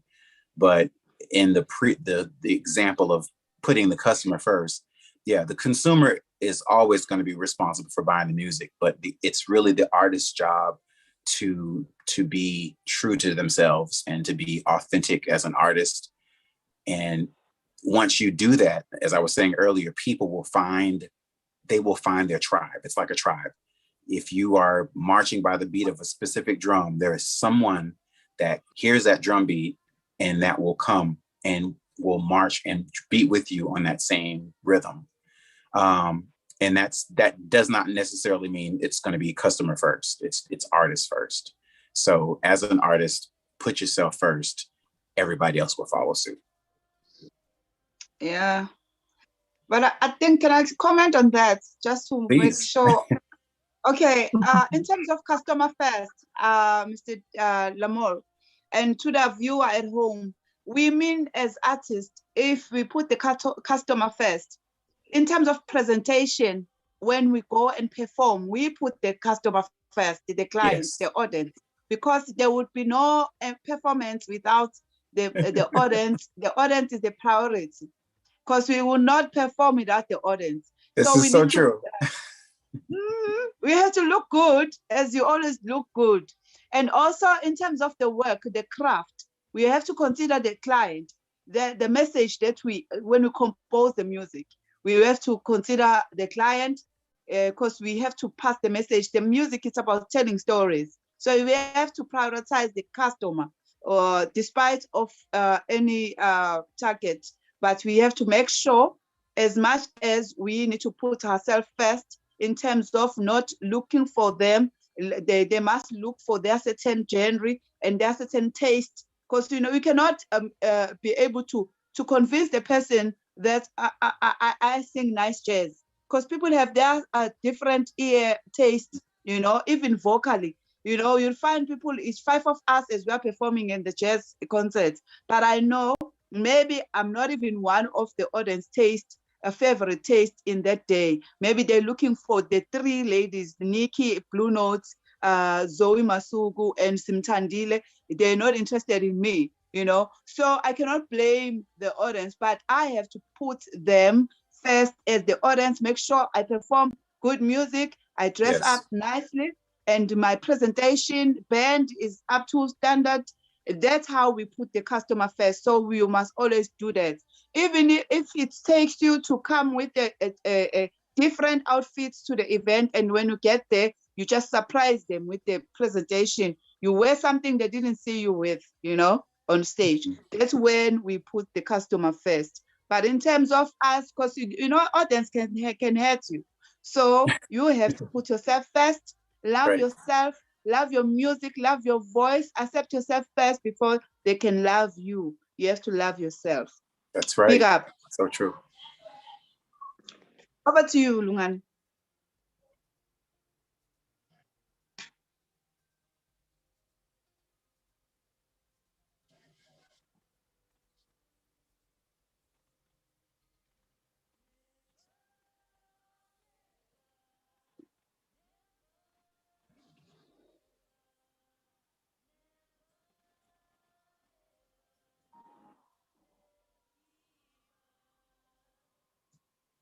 Do we?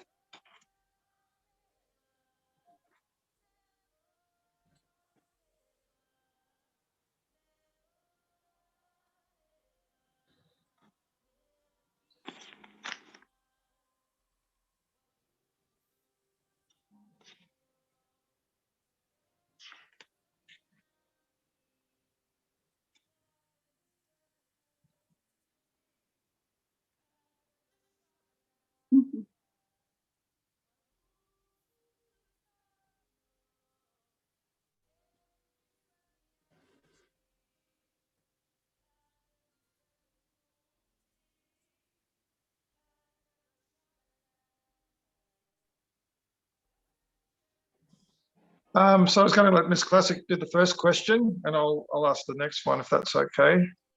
Mm-hmm. Go ahead, Miss Classic.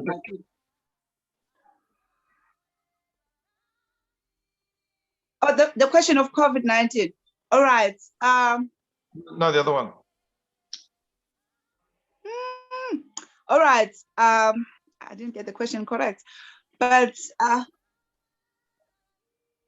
all right. Okay. I got this.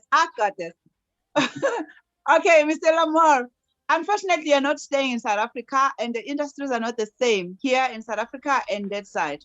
But if you were, there's something that you can change in the industry of music in SA, South Africa, that part of the global side, what is it that you will wish to change, maybe, If I wanted to change, again, I don't know a lot about South African music or the music industry in South Africa, but I do know that there's a global problem where the industry was, let's say, an umbrella over here at one point. There's the industry, and now there's not big record labels anymore, and there's a bunch of independent artists throughout the whole world.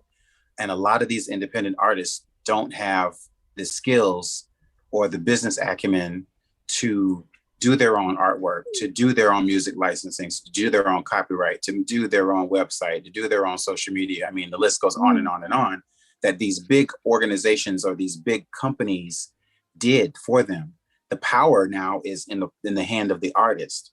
And as an artist to another artist, I would say, learn everything. Learn as much as you can about your craft, all the things that Lady Classic was mentioning, like spend your time on your craft and yourself and your image so that you too can give a better presentation as an artist. Because I think globally, the art belongs to the people. We don't belong to the art. Art belongs to the people. So it'll be back in our hands again. And as independent artists, we can create our own path and how we want to do things. And we don't have to say we're going to do a tour, 7 months out of the year, and then we have to do an album every 4 years, or we have to do a single every 3 months or something like that. You can create your own path with this music industry. And that would be how I would approach it. And I think, that would be applicable to things here in the States, in the United States, as well as in South Africa as well. Yeah, that is nice. Thank you so much, Mr. Lamar. And you said your wishes. I've took like 3 things from you today that I'm taking with in my bag. Knowledge, wealth, and power. That's one of your wishes. And I want to add on top of that, to inspire them on top of what you're saying to them, to learn more and never give up. They must not give up, because this industry is very tough. Yes. But you learn by, you have to get obstacles. By you going through obstacles, you will know, you'll become more stronger and stronger and stronger, especially here in South Africa. You cannot just, if you have luxury life, you have everything, you have a studio at home, you have people who are giving you music, you're not gonna learn anything. But as tough as it goes, is more you learn, and you must acknowledge and appreciate yourself and your skills. Okay, now enough about me, but I just received my vaccine, COVID-19 vaccine last week, and it's made me very dizzy, for 2 days. Mm-hmm. So I want to pass this question. I'm not the right person to talk about, because it made me very dizzy. So I'll just pass it back to Mr. David Pike. Hi again. Yes, COVID, a big cloud that hangs over the planet. It's really hurt the art industry. I had a contact in Los Angeles. He was a jazz saxophone player, and he was struggling with gigs. He was trying to do, like you mentioned, a lot of writing. So a lot of artists have turned to, I know that a lot of playwrights have started to use the time of COVID proactively to write new plays. I know that orchestra people have been busy, operas and symphonies. Yourself, you said you've been writing your major works. Obviously, we're all performing artists who like to interface with the audience. So we've had to change the kinds of practice we've done. I suppose people are writing EPs and albums. We don't know for sure if the vaccines will be entirely effective, and we don't know for sure how long we're going to have restrictions placed in our country. Now we were going very well. We're an island. We don't have as much problem as more connected areas. However, there's been huge outbreaks in the last couple of weeks, and that's going to, like Sydney, for instance, has just been majorly shut down. So the question I'm talking about, or what I'm discussing with you, Damien, is COVID.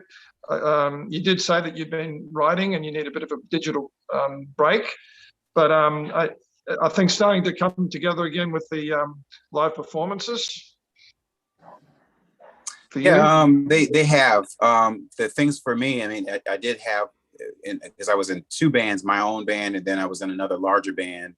Lots of different cancellations and reschedules, like that they were just rescheduled to next year. Like, we're not going to get married during the pandemic. We're going to hope for the best next year. And that happened a lot. But for me, I spent more time writing and using the quarantine period, at home I swapped offices. I had a small little sunroom in my house. I moved that. My office was in that room. I moved it into a second bedroom, and it made my space a little bit larger, and it allowed me to be a little bit more creative. And so I've been making personal changes in my life and in my home that will help me to be a better person on the opposite side of this pandemic, whenever we come out of whatever this thing will be. And it also has forced me to look at how I approach things. In the past, and this is me just being frank and honest, I would always release music really quickly. Like, I just got to get this song out. I'm so excited. I want everybody to hear it, and just put it out, and like not really have a plan, just put it out. And it bombed every single time. I've learned to work on the canvas a little bit more. Make sure you got the right paint. You make sure you have the right mix, and your audience, going back to customer first, they deserve a really good product. So this COVID period has allowed me to refine my art, to kind of create and slow down a little bit, to make it pay more attention to details and pay more attention to the actual craft of what I'm doing, so that when things do come back to whatever formation they're going to be, I don't know if they'll be how they were before. I don't know if we'll ever get back to that. But when things do come back, I'll be in a much better position emotionally, mentally, financially, physically, to be able to be a better artist, to deliver a better product to that customer, ultimately. Yeah, thank you for that. I think the COVID phenomenon is a long-term thing. It's not a traumatizing event of a couple of weeks. It goes on year after year. Yeah. Hopefully not too many more years or too many more months. But if you want to get into the benefits that you've described, that woodshedding and writing more major works or more detail as to what you've said. So I think there's a lot of artists such as yourself, and you've talked about it, have used that time in as positive way as you can. And I think the art world will be better. There's going to be an exciting time in the next 2 years, 3 years, watching the new big productions that nobody knows about coming. All these things that are being written at the moment. So I think there'll be an exciting renaissance in art. And I think COVID it has caused a lot of death and misery for people and disruption. But I think the new normal will be a different normal, like you're suggesting. So thanks so much for your time. I'm not sure if Lungani has any more questions. I will investigate your music, especially the quadrilogy. I think that's what you termed it.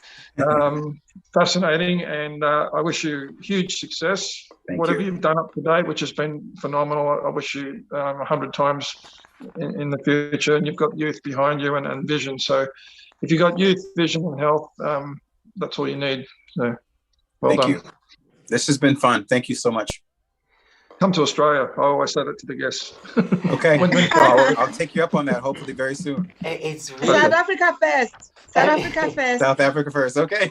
It's really funny how people get invited to Australia, but I've never got an invitation to Australia. It's gotta be nice. Yeah.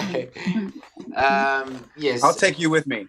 Oh, yeah. Finally, there's someone who's inviting me. Thank you so much. Thank you so much. Mr. Damien Lamar, thank you so much for making time to be part of the Global Sunday Show. Pleasure. You are now part of the family.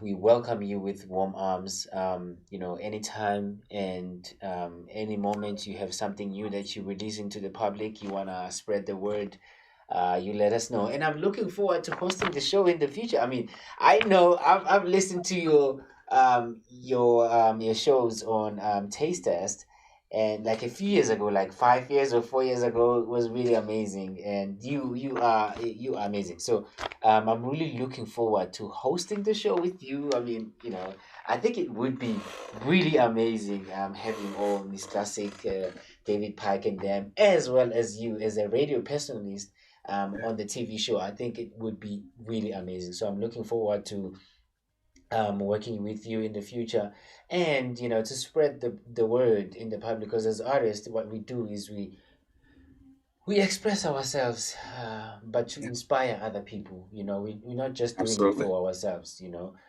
Yes, we express ourselves. It helps us that we talk about things that we cannot just talk about in any other form, but maybe in the form of music, in the form of dance. As a dancer, I know I'm not very talkative, but since I got a platform to be on a TV show, I talk until in the morning, and they call me they call me loudspeaker, because once I start talking, I never stop, Mr. Lamar. So please help me when they start calling me loudspeaker.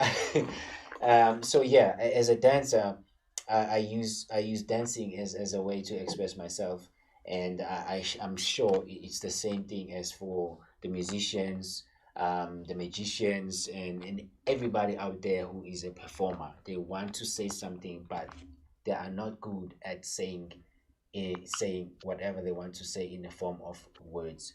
So I know how that feels. So yeah, thank you so much, and yeah, I'll let David Pike to formally close the show. But is there anything that you want to say? Any last words for each of you? I'll start from Miss Classic, and then I'll go to Mr. Damien Lamar, and then I'll close with Mr. Pike, because he's supposed to end the show. To the Diverse Global Studios and to the Global Sunday family, thank you guys so much for the opportunity to talk to you. This was fun. It was really insightful. To see the news aspect, and to go, like, these questions were really intense. They were really good questions. So well thought out. And of course, when I'm talking, I feel like I'm going blah, blah, blah, blah, blah, blah, blah, blah, blah. But I hope I made sense today. But again, thank you guys so much for having me. It's been a joy. Thank you so much, Mr. Damien Lamar. It was a pleasure and a privilege to have you here live at the Global Sundays TV show. And I hope all our viewers enjoyed having you here. And I would like to also, I'm looking forward to communicate with you in terms of our jazz, and also to skill me more, because you are a man of a lot of talents. Because Lungani is almost most busy. I hope you're not as busy as Lungani. I'm about to slow down. I'm gonna slow down a little bit and focus. All right, that would be nice.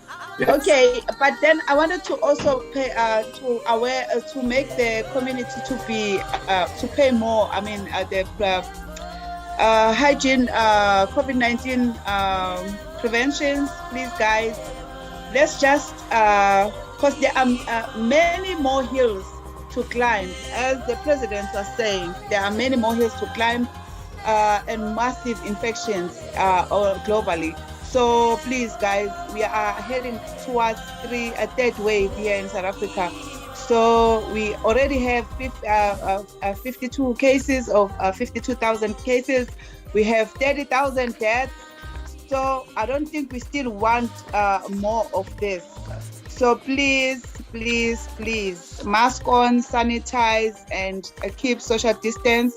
We love you. Never give up. See you same time, same place next week. Mr. Pike. I thought I was the loudspeaker. Mr. Lungani, thank you once again for inviting these wonderful guests. Thank you directly to Damien. It's wonderful to talk to somebody from Jacksonville, Florida. I've been to New York, your hometown, but no, I haven't visited Florida. I could just imagine. Thanks, Miss Classic, for being on the show today, and good luck with your upcoming concerts in South Africa, your jazz. You guys will talk to each other, and let's all us artists keep talking to each other through the Global Sunday and talking about artists' important issues so that we can inspire the world. Thank you, Mr. Lungani. Thank you, Global Sunday team. And I wish everyone a blessed and beautiful week ahead of themselves. Beautiful, beautiful. Before we go, I would like to ask Damien Lamar, if people want to get in contact with you, where can they find you? Do you have a WhatsApp? Do you have a home address? Yep, I have a website at www.damienlamar, DAMIENLAMAR.com. And you'll be able to explore my website and pieces of my very, very weird brain. Beautiful, beautiful. That was Damien Lamar. We had Mr. Ken Laden, we had David Pike all the way from Australia, we had Miss Classic all the way from South Africa. It was a lovely talk. Remember, if you want to follow us, you can follow us on Twitter. It's The Global Sunday. You want to follow us on Instagram, save The Global Sunday. Facebook at The Global Sunday, and you can also go to the diverse Global Studios on YouTube. You can watch all the episodes that we had. We had like more than 70 episodes, world famous artists. Thank you so much for staying with us. From me, Lungani Gwala, aka Chocolate Kid, aka Chocolate Kid. Leo, I will see you next week, same time, same place, and be ready soon. We're gonna be hosting on the show with Damien Lamar. Oh my God, this is so awesome. Bye.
All right, guys, take it easy. Standing in midday night, staring into the light. I thought of you, it felt so cold, felt hopeless, lost track of my goal. You were big before my eyes, in that moment I was blind, so broken and misused by you. And all that you would apologize for all the love of your lies. Right then I knew.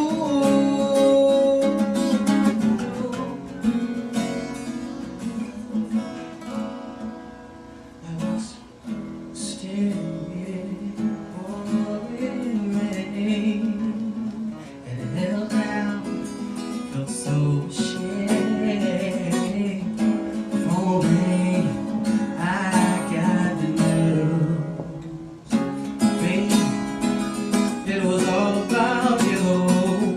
Then you played all these games. What a pitiful shame. I caught you in the act, and you stabbed me in my back, and I raised it like a bullet.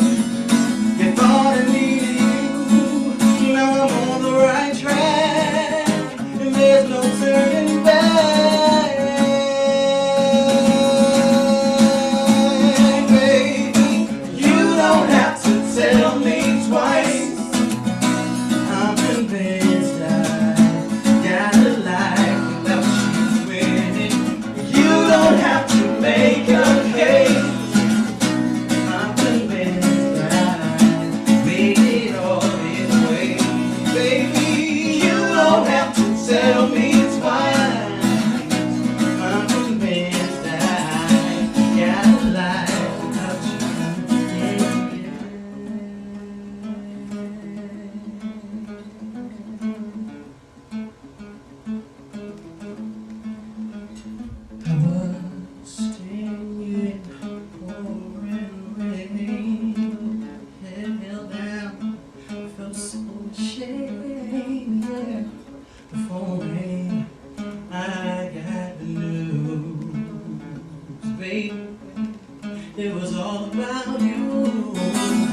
It's